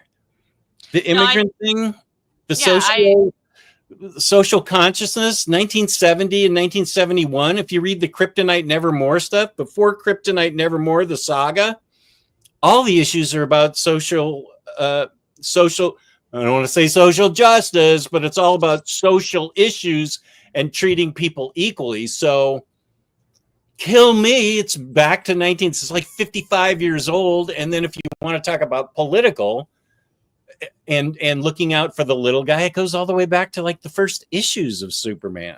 So there's like a domestic violence, like intimate partner violence thing that. And he beats the crap out of the guy, right? Yeah, I think the response is more not a change in comics or a change in movies. It's a change in our collective conscious as a society, which is really sad because that's a lot harder to change and look in the eye and reflect and think about. So I'm pumped for the movie, though. 9 a.m. Don't care what the critics are saying. I'm there. I don't know that that's a. Sorry, I just dropped something. I don't know that that's a movie criticism. I'm more saying it that is that's very much. Oh, it is? Yeah, whole news shows have done stories about how woke it is, and it's like propaganda. Yeah. By calling him an immigrant. Yeah. Yeah. Oh, So, anyways. now I'm depressed. So, anyways, yeah. So the Eradicator is very confusing. Yeah, let's get back to the Eradicator. He's very convoluted. Let's not get too sad. Okay. But even though he was convoluted, Etrigan did have a Christmas issue, and again, that's really what matters. Great. That was so fun. That was so fun. Those rhymes were so good, and his whole demeanor was just so interesting. I love those issues. Those are so fun. That issue. I loved it. Well, and there's a great. I don't know if I have the page, but it's the whole issue is about the people's personal demons. Yes. Right. Mm-hmm. And then it finally affects Superman. Mm-hmm. And then I don't know if it's a spoiler or not. He doesn't have a personal demon. I don't know if I can find the page really quickly, but it's like it was cool because he's just, like his true thing is Clark Kent is who he is, and it's a really I think it's a good Superman Clark Kent. I agree. It was like one of my favorite. That issue, the Thor, I think that was more than one issue though. I'm trying to find it. Oh, here it is. But yeah. Take your time. Jess is still trying to find the off-page love affair between I found Etrigan. You have to get up early to go see the movie tomorrow. I know. Here. So. Oh, and Encantadora was changed. Yeah, she's a big one. But like the revelation of like what's in his heart, or in Superman's heart. Yeah, the big farm. That's right. That's really just this like solid, honest, helpful farm boy. Yeah. That's a really good point. Yeah. About what he's really like. And I guess Encantadora thought of herself as a little child. That was her weakness. Like, it has to deal with like their deepest secrets or their deepest shame, or how they view their true self or something is kind of affects people a little bit different, because for Lois, it ends up being what secret she's keeping from Clark. And then Encantadora is her insecurities for, her outward beauty versus how she feels about herself. Yeah. Love affair. Sorry, you're like being heartfelt. I'm still trying to commit to the bit. Let me try again. I also thought that was very sweet. No, she was a cool character. And that's why I had wondered if she'd been introduced before, because she reappears like 4 different times, maybe three or 4 times during this run. And I was like, oh, she has a lot of content, but she kind of sprung up out of nowhere in a sense, like where she's introduced, at least here. And she's spoilers, yes, but she's in the second half as well. Jess is happy. So I am. I like her. She's part of it. I think she's an interestingly written character, as you see more and more through the book. I think she's I like her. She's an interesting and well written character with her magical mist. And go ahead. Jess. I was just going to say something about her costume. Okay, then let's move on. She's standing there in the snow, and he covers her with his cape, and she disappears and gives the cape to her like little nephew, which I think, little brother, which I thought was really sweet. Oh, that was cute. I'm glad you shared that. Yeah, that one was cute. What did you guys think about the psychic baby takeover? That was Can we weird. talk about that? Someone set the stage with Lena. Yes. Wow. Go ahead, Crazed. Yes. We want to hear the setup. Jessica's the articulate one. She's no, do this. Not with this kind of thing. Because I was like, wow, this escalated quickly. Well, I'll just say this, and you can take it from here. You mentioned is it 1916, 1917? Like it's about to be 1917 New Year party that's parallel stories with the Y2K party, which the Y2K party I think is what's about to set up the rest of it. And we have Brainiac 2.5 and Brainiac 13. Mm-hmm. Now you take it away. What happens with baby? In this version of the canon where we're at right now, Lena is a baby. Lena Luthor. But we don't know who the mother is, right? Well, obviously it's Lois, his lover. Obviously. Secret love child. You walked right into that. I have a feeling I did. So I'm not 100% on what fully. I would honestly have to read through it to get all the technicalities of what essentially happens. Broad strokes. But you have this, what Brainiac 2.5 is going to become is obvious. So like a future is the Brainiac 13. And so as all this City of Tomorrow is happening, the evolution of the city, Brainiac 2.5 is still there, and he inserts himself or overtakes Lena's body of this like little, I don't even know, like, because sometimes in the art she's really depicted as a tiny baby. Yes, and then she's like 7. And then suddenly she's like 3 or 4 years old. Cool. Yeah, what happened? that was odd. And Gary Frank didn't draw these babies. I mean, I don't think the art was terrible in terms of being babies, but it was just a drastic change in how she appeared, like what age she was. It was very confusing. But was that done on? My question really is like, how disturbing was that for both of you? And then also, at a point when she looked full on 7 years old to me, like 2nd grade, 3rd grade, I'm like, is this on purpose? Is she growing really fast in response to being taken over? Or am I just like giving too much credence to the art? Do you know what I mean? Like, I don't know if that was intentional or not. It's kind of a good, like, cool idea though. If it was intentional, I could go with it a little bit better. Yeah. I don't think so though. Okay. She was still being carried. Yeah, I think it was just nanny and stuff. So yeah, but she looks 7. You can carry a 7-year-old. And still run around avoiding death beams. I mean, 7-year-olds are like that long. This baby stayed like this. No, she just looked like a set. I'm gonna screenshot. I don't have the pages, but I will go into my app and screenshot and send you photos of what I'm talking about later. Okay. Well, no, I'm the love affair. I'll send you that. Okay, you mean this picture where it looks like a 7-year-old? That was one example, but there's like another one where she has like a full like kid neck. I don't know how to describe it. It's like not a baby neck. Oh. Listen, it's not on purpose, and that's really what I wanted to understand. But also, it really freaked me out. I did not like it because like part of the storyline that's going on there is Superman is doubting Lex's connection to Lena. There's like a couple of times where he's like, without going through the whole story, like kind of skeptical of Lex's motivation, and then Lex will seem to have genuine care where his main priority truly is protecting Lena when this stuff is going on. And so it's actually like kind of a serious dynamic with Lena, but then it's like very weird that she's a psychic baby at the same time. Like it just didn't really work for me super well.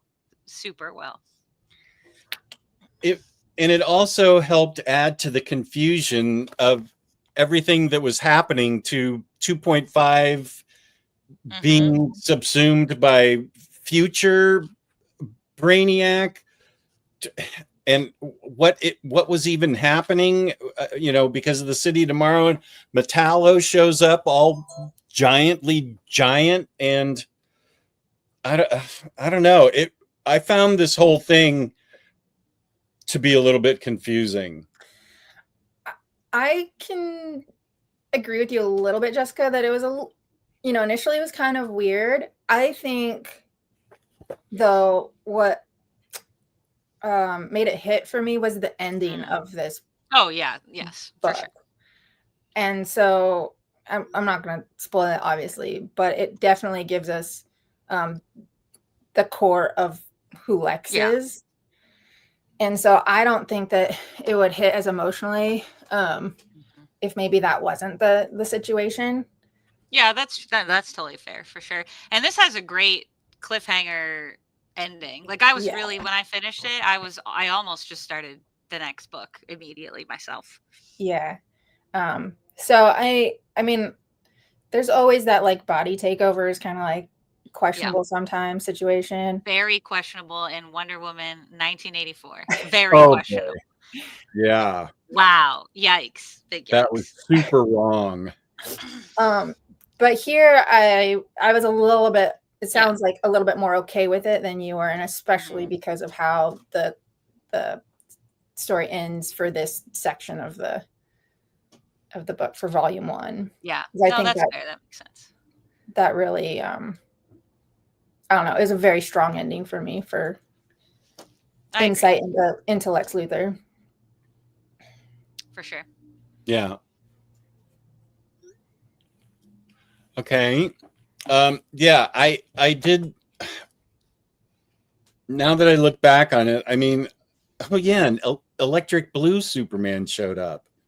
Yeah, I don't think I've read that. So I that went a little bit, I missed that a little bit on like the relevance or importance of that. And then it wasn't actually, that part was a little bit confusing because it wasn't actually Blue Superman. It was like Brainiac 13's projection of who Blue Superman would be, and then he was fighting him. I don't know. That one was a little bit it's weird because they plant so many seeds pretty slowly throughout the course of this run. I feel like if they just took some of these pieces that they throw at you at the end and planted some of those seeds earlier on, that would have helped a lot.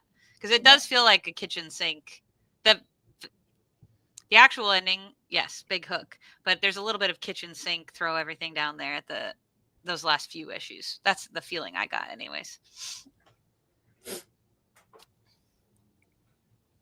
Okay, I'm just looking through when the Eradicator joins the Outsiders in the 90s is really awesome. Okay, I have not read any of that. I love the Outsiders. I wish that would be a more consistent crew over time. Right. Superman was definitely a socialist hero. People get mad about it, but he was looking out for the working man, where Batman was more helping wealthy. Oh, Weathley. Really? Wesley, the love affair. I'm just kidding. I'm done. That's the last time I'm going to bring it up. No, it's not. No, never stop.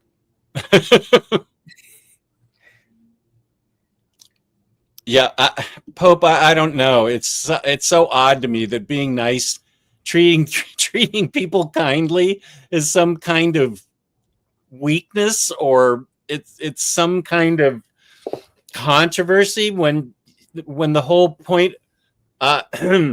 Let me just quote the Bible here. I know I'm not the one with the strongest ties of the Bible here, but I do recall love God with all your heart and treat people like you want to be treated. Those were like the 2 golden commandments of the New Testament.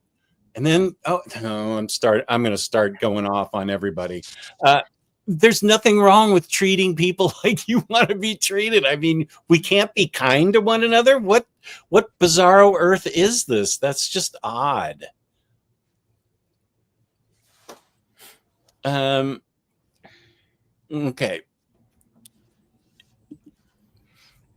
Jen kept highlighting the various interviews I checked out are All-Star Superman, Superman for all seasons. There you go. Superman, whatever happened to Man of Tomorrow. Oh, yeah. And Kingdom Come. Right. Okay, that's right. We still need to do whatever happened to the Man of Tomorrow. That's been on our list. We need to save that for a month that we're stressed out because it's short. Okay. While you look for the next comment, anybody else catch the Spider-Man gets all the credit, but oh, I know that was odd too. Yeah. What's he doing standing on the ceiling? How did I not share this?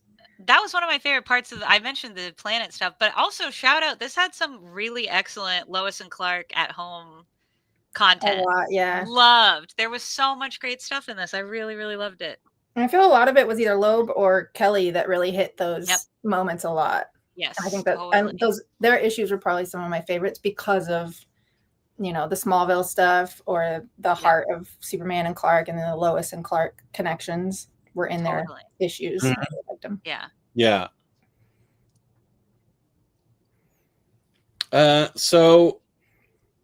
was trying to. Oh yeah, that's what he looked like. The modem lines being. And he's on the ceiling because it's part of the joke because he paces around the room. But he stopped. He stopped to talk to her while he's standing on the ceiling. He stopped to talk to her. I get the joke that he's pacing around, but yeah, he definitely does the Peter Parker thing up top. Yeah. I like before that scene or after in the movie, in the Spider-Man movie. The Spider-Man came after.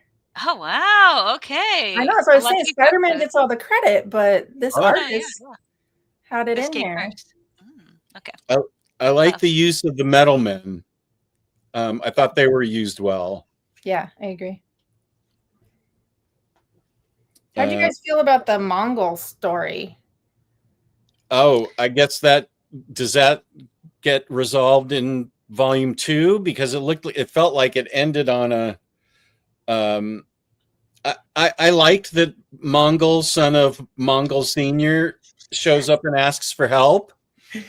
I thought that was interesting, and he toughens up Superman for this huge battle in space. And I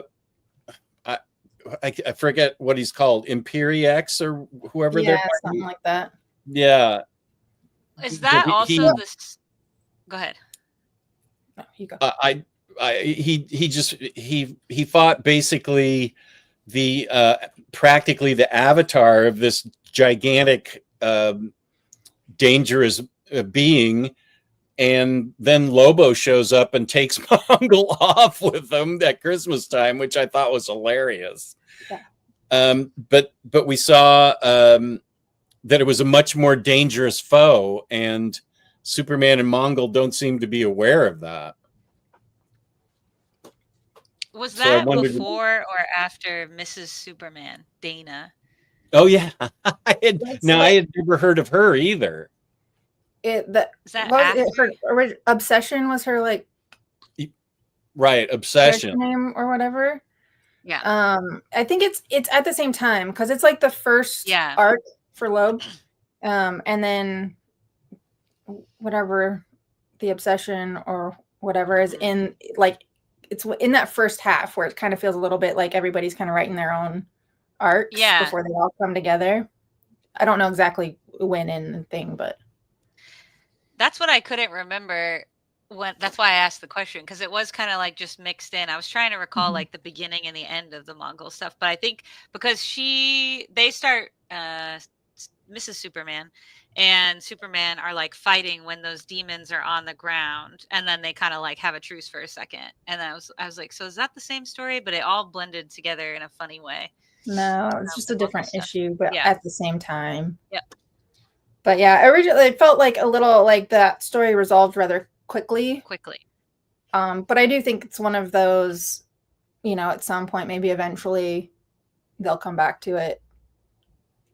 The Mrs. Superman? No, the Imperiex and Mongol story. Imperiex, yeah. Yeah. I think the Mrs. Superman story, that was it. I think that was it. Because it just had to do with, wasn't that issue part of where that has to do with like the wedding, right?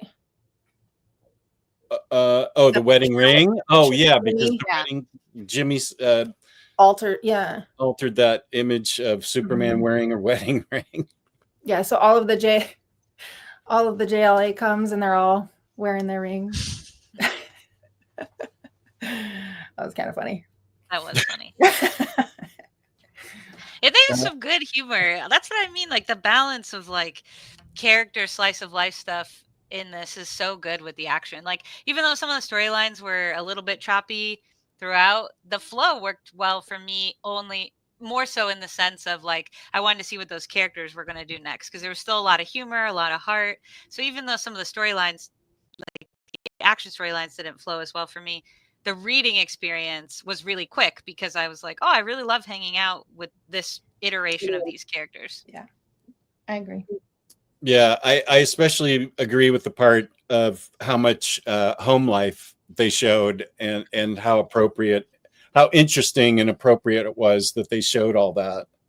I thought it was great. And I'm sure you said it grounded it. Mm-hmm. I'm just looking for more baby Lena pictures looking like a 12-year-old. I'll work on this as your. I my phone out. Yeah. Okay. Is there anything else we wanted to talk about? Jessica's going to look for long-necked baby Lena, and I'm going to look for future or former love interest Lois and Lex. See, but like even this one compared to the one you showed earlier, Okay, like baby.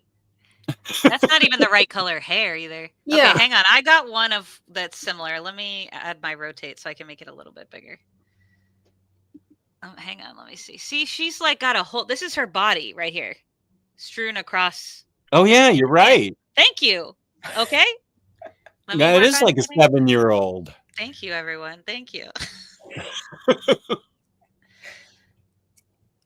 And her hair is also like long. Okay, is this one? How's this one? So, okay, one more. This is the same scene, but like for perspective, again, these are her knees right here, arched around. Those are her knees. She has full on grown kneecaps. You're right. So I thought maybe the virus is like making her age, because this is like the last issue or second to last issue. It's the last issue, yeah, in this collection. Yeah. So it's like, oh, maybe she's growing really fast. But no, I should never have had grace like that. I should have been skeptical. Yeah, her hair is not consistent. That is kind of odd. It's like not baby hair. It's like a bob for a toddler energy that she had. I felt that with Lois too. Like her, how she was portrayed by all the different artists kind of was like, yeah, that was got me a little bit with how different it could be. I mean, you still know it was Lois, and maybe it was more the coloring than necessarily the art, but. Yeah, the art changes are disruptive. Like there's some really great art in here, absolutely. But there's some art changes that are like just really disruptive. Okay, wait. I didn't understand this part. Is this Green Lantern showing making this Eclipso to chomp on all the nuclear missiles up in orbit? Yeah. Okay. I just picked up. I was like, wait, how Eclipso's in this now? Wait, where did he come from? But that's who he had show up to chomp on all the missiles that were in orbit. Okay. That's an interesting choice. Yeah. Okay. Here's Doc Elevator. Welcome. Good to see you. How are you? Then I read half of those then. Interesting. Okay, great. Off to work. Thank you for being here, Kryptonite Kid. Let's see. Wait, Johnny, did you say something earlier? Oh, the cinema yesterday. Johnny's from Finland. They were giving out free Superman tie-in floppies. It was a story, and it was a story from All-Star Superman. That's cool. And I emailed Jess a photo I took yesterday. The film tie-in drink containers here in Finland. The popcorn containers were nothing special. Okay, I have the technology to access his. That's really a good marketing thing they could have done, is like if you bought your tickets for like opening day or something at a certain theater, or you pre-ordered tickets from a theater, as long as supplies last, they would give you like an issue. Or honestly, DC could shell out a little bit more for like one of those digest versions of All Star or something. I think that's kind of cool. Yeah, like the DC Compact or something. Also. Yeah, because I don't remember seeing anything like that for a superhero movie in the last 20 years or so. I don't know that that's been done, but that's a good idea. I'm going to take a quick break to let the dog out because he's mean mugging. Wait, how do you get the popcorn out? Those are drink containers. Oh, okay. I think they're like sippy cups with. That's cute. I actually love that. Holes in the neck. Yeah, those look good.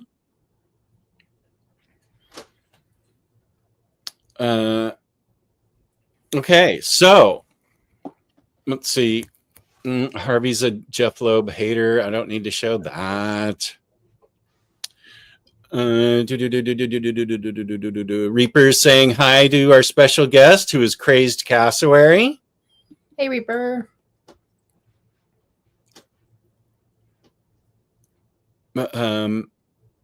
Rage bait grifting. Why is yeah? I agree with everything being said in the chat about my soapbox tirade that I just did 10 minutes ago, but I prefer not to get anything started with anybody. So I agree with everything in the chat. I'm just not gonna put it up on the screen. But yeah, man, live and let live.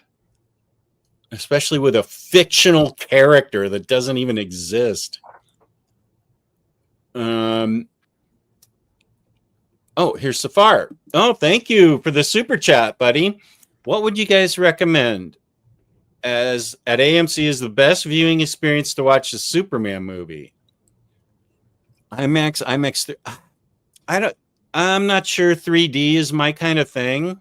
Yeah, I'd probably just go IMAX. IMAX would be really good, right? I think so, yeah. Yeah, because that's giant size, and that's going to be the best for.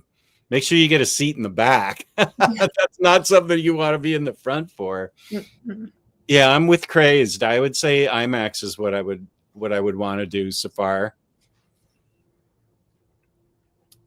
I don't even know. Well, I won't have that choice at Alamo. I'm going to wait till Jessica's back to show her that one.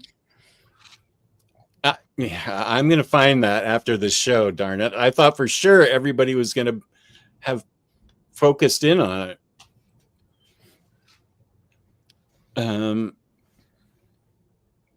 Let's see. Pity Ma, Earth-1, Jess. I had to renew my license. I'll be 57 on Tuesday, and it was an early birthday. Screw you. Give us your money, especially for a real ID price. Yeah, real ID does cost. I have to renew my real ID in the fall, and it's going to be pricey. So a short synopsis of this book is 10% Superman story, 90% Lex and Lois love affair. Looking forward to the second half with you guys down the road. Sure. Yeah, that's exactly right. And Casa, I think IMAX is best or original. You can have both. I think IMAX and 3D is a combo. Oh, so giant IMAX 3D. Oh, I don't know. Something about 3D, unless it's like filmed in 3D, and I don't know. I'd just be exhausted after watching the film, just trying to like, I think you're everything right. in and all the 3D, and I would just. And you may focus more on the effect and not the story. I Yeah. think I'd avoid that. Here's the news alert. Comic releases now back online. Excellent. The very first movie I ever saw in IMAX, with the exception of when you go to the Science Museum when you're a kid and they do like a science IMAX for 10 minutes, which I did one of those, was we drove to this mall in Nashua, New Hampshire. It was like an hour-and-a-half drive to go see Brandon Routh's Superman in theater. And that was the first thing I ever saw in IMAX, which that movie, not great, but he is a great Superman. I feel like that movie gets a lot of hate, but honestly, like, it's not the worst thing in the world, and he is genuinely quite good. I like that movie. Yeah, with Kate Bosworth. That was like 2006 or something, maybe in there. Kate Bosworth, earlier than that, I think. Earlier than that? Okay. No, sorry, Casa de Vinci. I didn't have James prep. Oh, it is 2006. I must have seen it right before I moved then. We had Jeopardy last night on Omnibros, and James thought he gave us. It was actually a pretty cool setup. It was like Jeopardy, and James thought he gave us easy answers or easy questions, and Lou finished like negative 2,500. I finished like even because I risked all my $100 on Double Jeopardy, and James picked some really hard things. Wow, a couple of them I knew right away, but boy, these were rough questions. James definitely did his homework. So okay, so out of 5 stars, what do you can we rate this because it's only a half of the story? Can we rate it as a book, or do you want to read the second part before we rate it? I can rate it because I haven't read the second half, and I have to log it on Fable so I can get emotional credit that I'm doing something. When I tell you this is my worst comics reading year in the last 5 years, it is by far and away my worst. I know. I have read one thing I'm going to shout out here later on, but when I went to log this, I was wavering between a 3.5 and a 3.75. I think it's a 3.75 like for overall enjoyment, not quite a 4. And I think it's just because again it's a bit choppy in what it picks up and drops, and same thing with the art, and because it really does feel like it's set up for what's to come. And I have a feeling when I read what's to come, when I look at the whole thing, I would elevate it, because what I liked here, I really, really liked. But like as a cohesive experience of just this first part, it's more like a little bit above fine for me, if that makes any sense. So that's kind of where I'm at. It's like 3.75, 3.5 for this part. And how do you feel, Crazed? I can agree with Jessica on that. I might. Yeah, I don't want to spoil anything for the next half, so I'll agree with her on that. I like that. And can I migrate my current Goodreads stuff onto whatever app you're doing that has 3.5 and 3 7/4 and 3 9/10 and stuff? Yes, you can. It'll do all the work for you, including all the lists you've made, all the reviews you've written, all the star ratings. It'll do all of that for you. That's very nice of you to think I've done any of that. But and they made the improvement. I think maybe I mentioned this the last time. My one thing I didn't like about it, and why I was like hesitating a lot, was the biggest thing is why I liked Goodreads and being friends with people on Goodreads is like if I was in the store or at the library or something and I was thinking about a book, if I went to the reviews, not only of course could I review what other people had reviewed it, which you can do on Fable, but my friends, my like real friends, were at the top. So I know their opinions about things, so I could better gauge like, okay, if they're saying this is kind of how I will feel. Fable, up until a few months ago, your friends, if they reviewed it, it's just mixed in somewhere. So if a lot of people have reviewed something, like I'm not seeing it, but now I can see who's read it of my friends and what they've said. So that was my biggest holdup in Fable personally, and they have fixed that, which I like. It's Fable. That's one of them. Some people use Storygraph, but I prefer Fable. Okay. Here's the thing. I don't really have friends because everybody that friend requests me uses their on-screen name. You know, like, well, I'd recognize Crazed Cassowary, but if I didn't know her by her real name and she said, Crazed Cassowary wants to be friends with you, I don't know who Crazed Cassowary is. I mean, I do know you, but I'm just using that name as an example because I'm like, I can't be friends with these people. I don't know them. I don't really, you know, if it was their real name, then I could do it. But I have I don't really have that many friends on Goodreads, so I'm not really worried about it.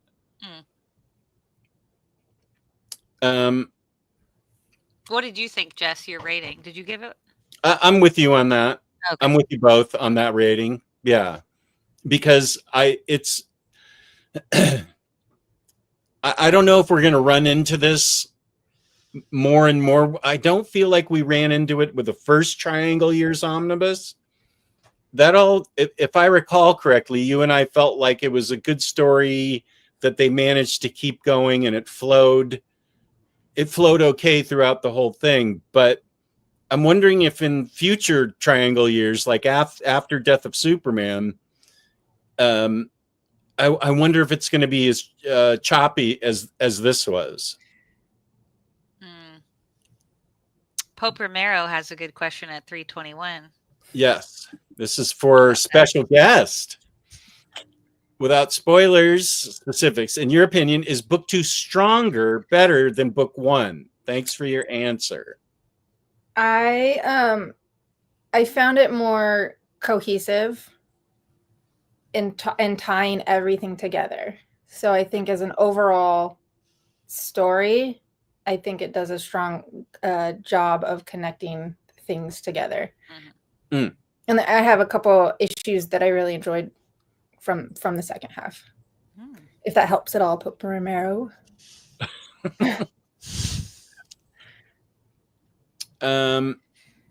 Is it? Oh wait, did this happen in the? Wait, is the show's opinion on the end of Superman 2, where Supes goes back to the diner to beat the guy up? Is that Superman 2, the movie? Yeah, I think so. Oh, I haven't seen that since it was out in movie theaters. And that was a while ago. Nobody was born. Well, maybe Pity Ma, now that I know how old she is. I've seen it, and actually, I think I rewatched it like 2 years ago, but truly I don't remember having strong feelings either way. It's not my favorite movie, for sure. So I think I blocked a lot of it out. No offense to it. I mean, this is also a good reference to, was it almost the first issue of this run or a second issue? Oh. It has to do with him. Yep. As Clark when he's a kid. stepping up to a bully. Yeah. That's actually what I thought he was referring to. But yeah, he does bash that kid pretty hard in the nose. And I don't. I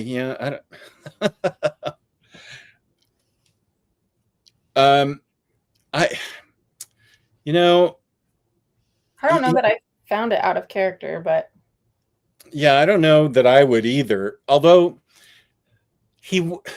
I do have a question about. Now I'm trying to think. He says to Mongol when they're training that he absolutely won't kill, and then, or was it in the 1,000-year? One of these, something happened where there were these like demon ants, and it would have. Why couldn't he just kill demon ants? They weren't. It was the Valhalla issue, I think. It was the Valhalla. Okay. Yep. So what did he do? Did he stun him and then Wonder Woman would kill him? Because I can live with that. I'd have to go back and.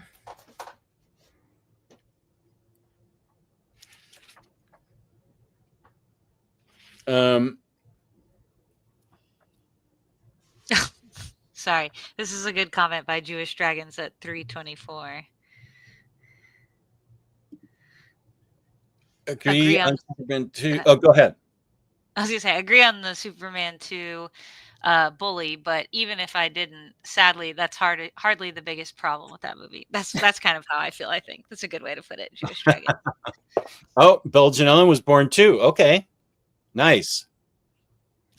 I forgot that's what y'all were talking about, was like, were you around when it happened? All I read was I was born too, and I was like, yeah, I'm sure you were born. I was questioning that. Sorry, that was a big brain lapse moment for me. Superman 2, I felt, came out in 81 or something, maybe. I was still in college, but okay, cool. Jessica, would you like one of those Superman drink containers? I also grabbed a couple extra of those film tie-in floppies as well. Yeah, kind of. He's pretty generous. He would definitely send it to you. I would like one. Yeah, I love it. Wow, Johnny, we have a Superman love match. Not as much chemistry, of course, as Lois Flex throughout this run. But yes, correct. Yeah. Okay, I said I was done, and now I'm really done. Now I'm actually done. I have a feeling it's going to last for a while. Okay. Superman 2 and the director Richard Donner seriously regretted shooting it, the whole movie, or the diner scene. I don't even remember the diner scene. Does he kill the bully? If he just goes back and beats the bully up, I thought it would be. I think would be fine. I don't remember much from that movie. Doesn't he give up his powers for Lois or something? I don't think he kills him. I think he just beats him up. I don't remember him killing anyone.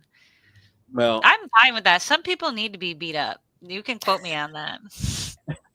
Not very often. I'm a pacifist, but like at a point, it's like you just gotta stop somebody. You know what I mean? Like someone burgles your home, for example. You gotta beat them up. They deserve to be beat up in that situation. That sort of thing.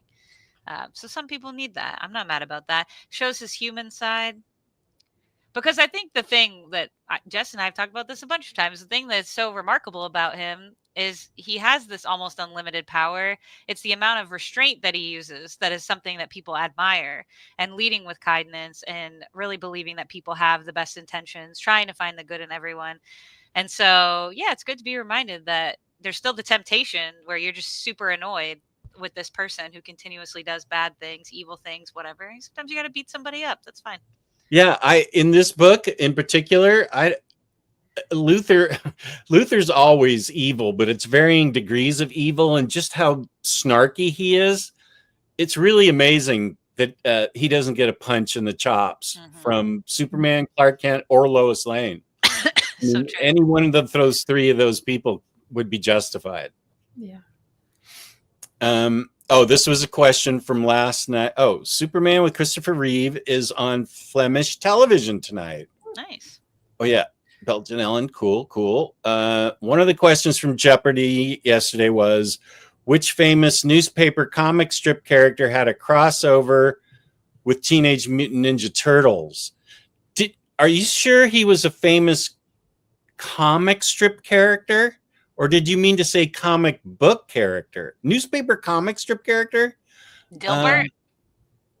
Oh, Garfield? that's who it was. You're right. You're right. It was Garfield. Was it? I was just naming guys who appeared in the comic strips. Okay, you're right. I apologize, James. For some reason, I was thinking Aquaman, but yeah, it was Garfield, who is a famous newspaper comic strip character. Yeah, that's how hard. Well, you already got it. Lou and I were like struggling. We're like, comic strip character of Charlie Brown? I don't know. It was really hard. Charlie Brown with the Teenage Mutant Ninja Turtles would be very funny. Wouldn't it be great? I was alive, but not aware of much, being less than 2 years old, but looking like Lena Luthor in this book. You were like a walking around 7-year-old. Wow. I love the diner scene. You must stop the bully. Agree with Jessica. Sometimes you gotta. Don't mess with Jess from Earth-1. I've actually never beat anyone up. One time, though, that's not true. I did punch one person, and her mom happened to be the school counselor at our Christian school. How old are you? I only went there for 2 years. 17? Third and fourth grade. So I was probably in fourth grade, I think. She called my friend short, but not in like a hey shorty kind of way. In a like 90s, like, you're so short, you're a dwarf, like calling her all kinds of things. And I told her to stop, please stop. She didn't, so I decked her. She was huge. She was a basketball player. I mean, huge for a fourth grader anyways. And her mom, I won't say her name, but I'll tell you her full name off air because it's very memorable. And her mom happened to be the school counselor, so it did not go well for me. Didn't go your way, I'm guessing. It was just one punch, yeah, and she didn't punch back, probably because it didn't hurt her because she was much taller and stronger than me. But that's it. I've never beat anyone up other than that. CNSS, welcome. Glad to have you here. Opus and TMNT make it happen. Opus from Bloom County. Yes, Clark Kent slides the bully across a long diner countertop, having the bully smash into a pinball machine or jukebox at the other end of the counter. I 100% support that.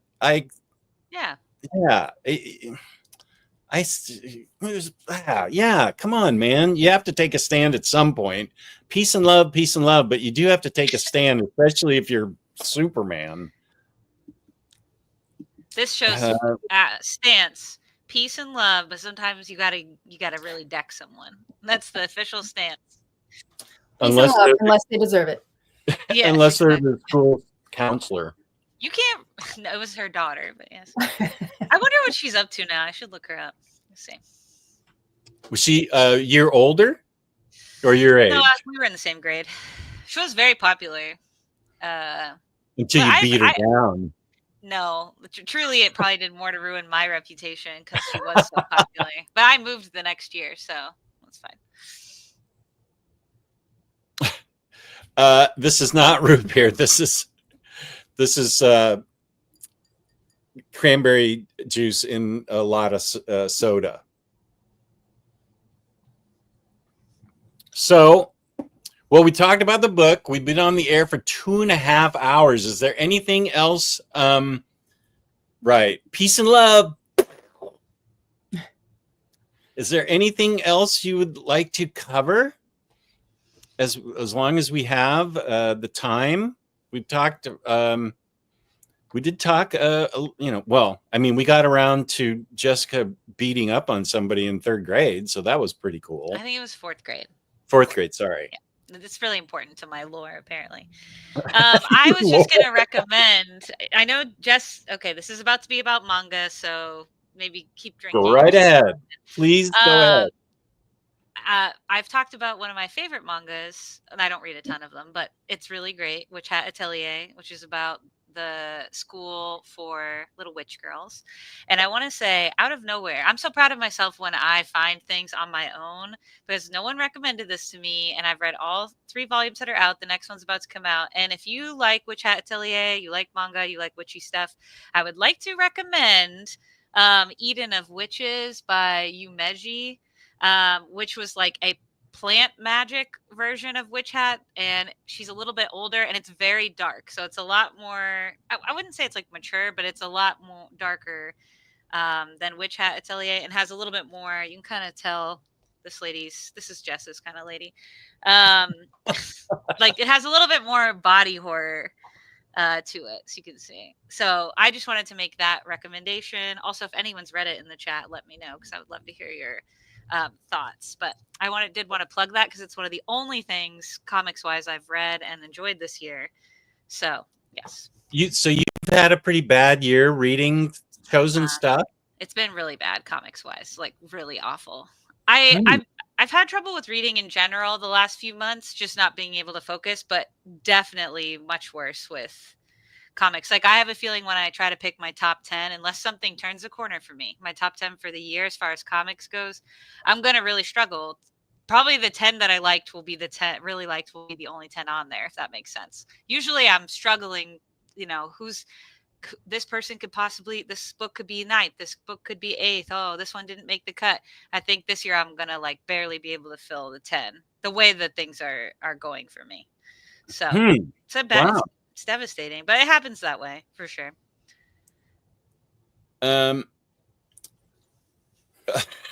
Jewish Dragons, thanks for the show, all. Nice to meet you, Crazy Cassowary. My takeaways are that Lois and Lex are a smoking couple, and we cannot let Goose aggression stand. Those are their correct takes. And sometimes you got to punch somebody. Yeah, right. Mm-hmm.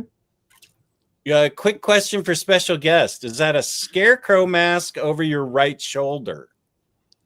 That is a Chewbacca backpack. Oh, cool.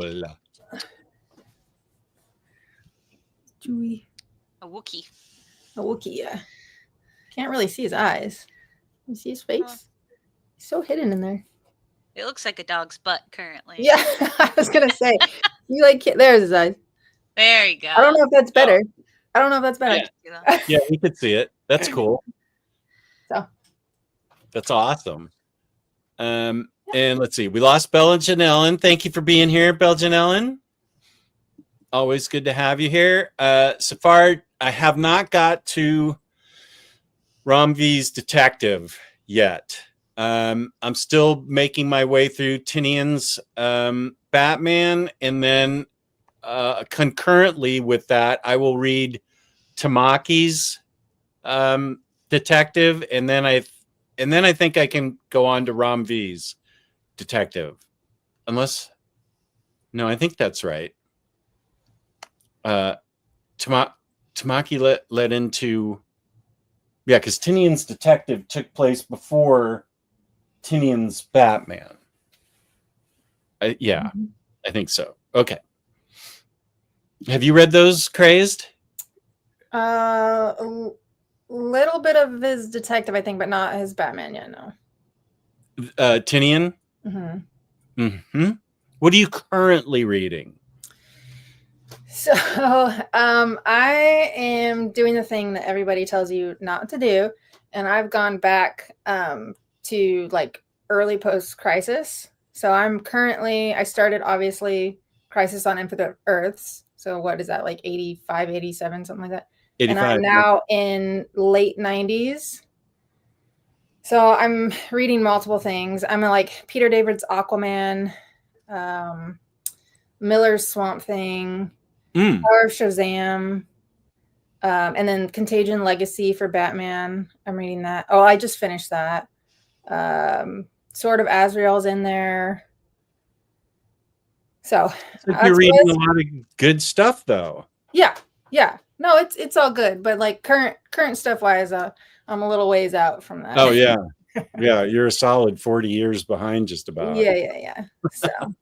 But it's like that's crazy dedication. I'm always impressed when you talk about it. I think that's got to be such a cool experience. I'm not disciplined enough for that.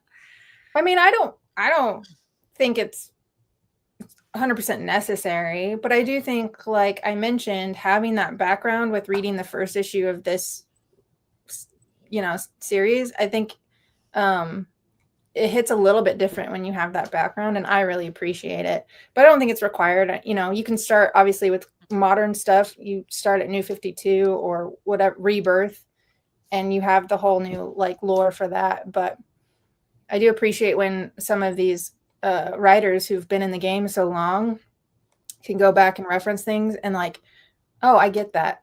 So that's why I kind of do it. No, I think it's cool. I do too. Let's see. Earth-1 Jess. Okay. You need to check out the Tin Can Society, Batman Dark Patterns, Absolute Wonder Woman / Superman, and Beneath the Trees Where Nobody Sees Rite of Spring. Okay, I saw this comment and I immediately I had to Google because I didn't know there were issues out for Rite of Spring. I knew that book was coming, but I've been a little out of the loop. So that's very exciting. I am reading Absolute Wonder Woman. I am reading, I told Jess, I really like Absolute Green Lantern right now by Ewing. And I feel like I'm the only person I know talking about that, but good for me. I love it. I hope more people are reading it than just me so that there's more of it. It's probably already canceled because I read on like a 6-month delay, but that's fine. And I think the next issue, I know, James, you didn't like this as much as me, the twist that comes at the end. But I think the second issue of that new Supergirl series is also up on the app. I guess I'm not really counting some of the stuff I'm reading on the app. I need to do that and track that a little bit better so that I know. But yeah, there's some good stuff there, but nothing that feels complete yet, I guess. So that's why I'm thinking of it in a different way. But the Beneath the Trees, how many issues of that is out? There's actually a sequel that just came out with the first issue, I think, last week. But is that Rite of Spring? I think that's called Rite of Spring. Okay, yeah. So okay, that's because I read. Yeah, I love Beneath the Trees, but I didn't know, and I knew there was something else coming out. This looks like it'll be 6 issues. I've heard, I hear everything coming out on the Absolute line. It seems like everything's at least very good to great. So I'm really looking forward to checking it out. But I've also heard, as James says, that Tin Can Society and Batman Dark Patterns are exceptionally great. I've heard that from multiple people. And James, I've been paying attention to what James likes and doesn't and stuff, and I feel like he and I are pretty close. I think that he maybe didn't like something recently that I did, but that's probably more a reflection on my crappy taste than on him. So I think that Tin Can Society and Batman Dark Patterns sound like 2 that I really want to get. Yeah, James is also very good at learning other people's tastes. So when he makes recommendations, he's usually pretty spot on. He's a good listener. Yeah, not much gets by him. Not much. Mm-mm. But I'll look into Tin Can. I keep forgetting I have Hoopla, as we all discover month to month. So yeah, I just got Rite of Spring on there, and I guess the Tin Can. What is that? Who's the publisher for that? Okay, that's here. I don't know. It's not one of the big two. Image? Might be Image. What is this?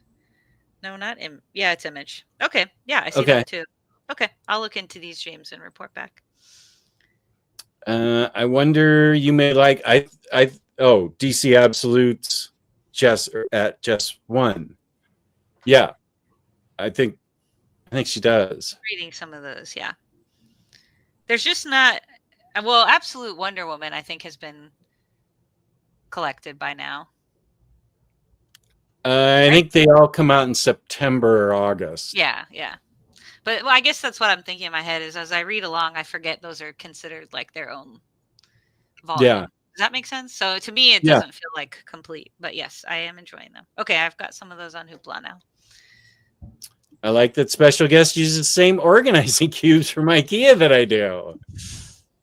I think most of the community does. Are those Kalax? Yeah. These are, I think, Akets that are up on the wall here.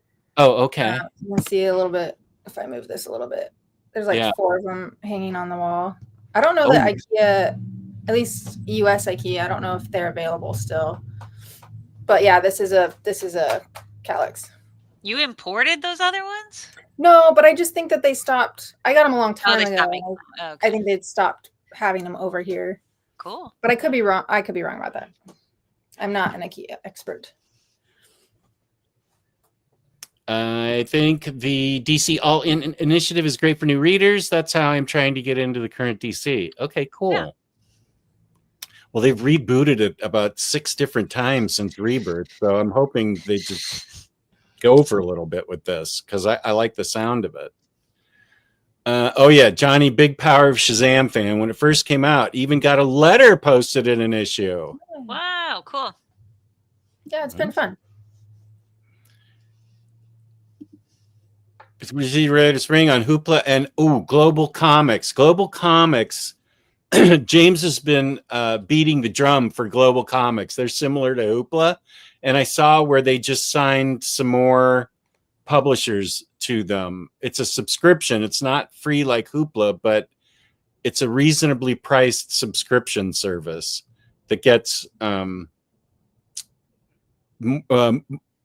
than just the big 2 there.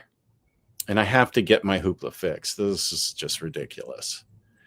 Reading Absolute GL, but not my favorite. DC All-In trades have now started coming out. Yeah, I think I have one. DC Society is still ongoing, but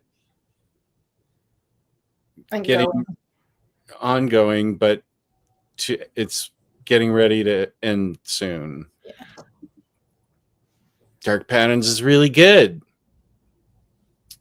Got to run. Pope Romero, thank you for being here. Earth-2 Jess, Craze Cassowary, Earth-1 Jess, a.k.a. Goose Eradicator. Have a great rest of your weekend.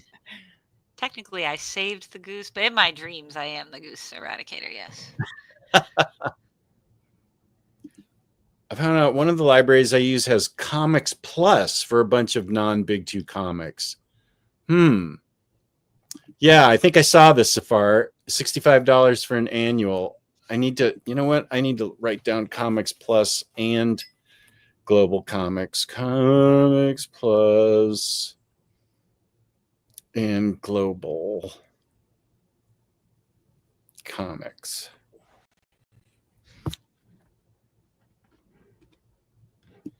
Right, IDW, all their comics arrived day 1. That's right. Oh, a Shazam recommendation for special guests could be the Monster Society of Evil, a killer take on Mary Marvel, in my opinion. Okay. Oh, here's Dana. How are you? Oh. Hi, Jess and friends. I just checked out Global Comics, and it says you can sign up for a free account. Sweet. Thanks, Dana. I'm glad we didn't end the show just yet. We found that out. So anything else you'd like to say, put out there in the public? And it's been a great time having you, special guest, Crazed Cassowary. Yeah, thanks again for having me. Absolutely. I look forward to seeing you next month. Are we sure she's available the next time we're meeting? Earth-1, Jess? Like August 16th or something? Yeah. 16th of August, yep. Yeah. Most likely. Yeah. Her Well, adoring fans can't always spare her, but we'll take what we can get. Yeah, her kids keep her in the house all day long. So, and she's joining us from West Coast time. I forgot to tell you that, Jess, because I think both of you are from California originally. Oh, where are you in California now? No, I'm north of California in Oregon currently. Oh, okay. I grew up in California. I didn't move out until I really got I went to school in Washington, Oregon, but then I officially moved after I graduated. So that was clear back like 2012. I lived in California until then. So, and I think we differ on this because I think for you, everything above the Grapevine is Northern California. Mm-hmm. Where for me, the Grapevine in LA? Yeah. No. No? Okay. All right. Maybe not then. But for me, like Northern California is like Sacramento and above. Oh. And then the rest is like, because Central Valley, because that's where I grew up, was Central Valley. So, and then like west of that is just the Bay Area. And then below the Grapevine would be Southern California. So I don't know where, I know you're Carmel. Yeah, you consider that Central California, Central Coast? Well, I would just consider it like a Bay Area. But the Monterey Bay Area? Yeah. That's fine. I feel like Northern California. Let's see, what's just south of? No, I felt like Northern California starts kind of in the Monterey Bay area and then goes up. But I went to school in the Central Valley, so I know what you're talking about. I went to school in Stockton, so I know. Yeah. So is that northern to you then? Is Stockton northern or is Stockton central to you?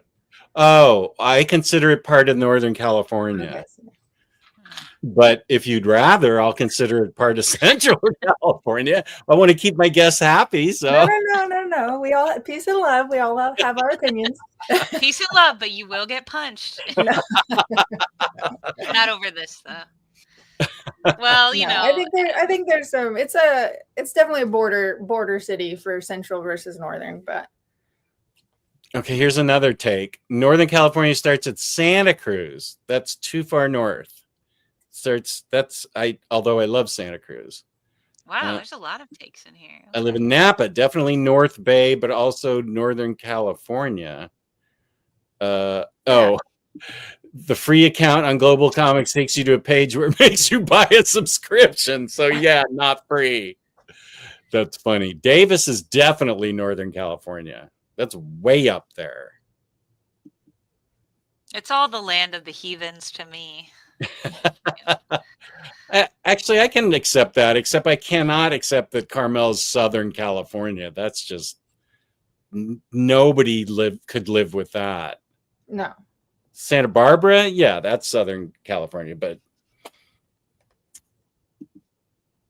yeah, Central Valley, right. Okay, awesome. Well, we look forward to when we can. Oh, here's a compliment. Always want to talk. So nice to meet you, Craze. It's always nice to meet people from the chat. Yeah, it really is. So the next time you see all three of us will be August 16th at 1 p.m. And we will be talking about volume 2 of Lois and Lex's clandestine affair, also known as the City of Tomorrow. So thank you to our special guest. You were great. It was great meeting you. I was really happy to hear that Earth-1 Jess asked you to appear. That's awesome. You were, as they say, you were value additive to the show. You were an excellent guest. Thank you. And so we will see you again in a month. I have a show tonight at 8 with the Kiwis from New Zealand, and we're going to be talking about Batman. Is this Batman in general or specific This is Batman? not right. What? It is not. We're going to be talking about Tinian's Batman and King's Batman. Like So, comparing them?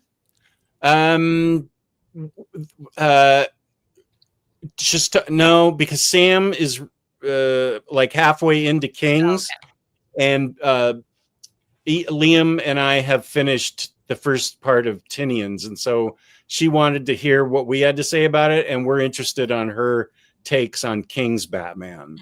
Okay.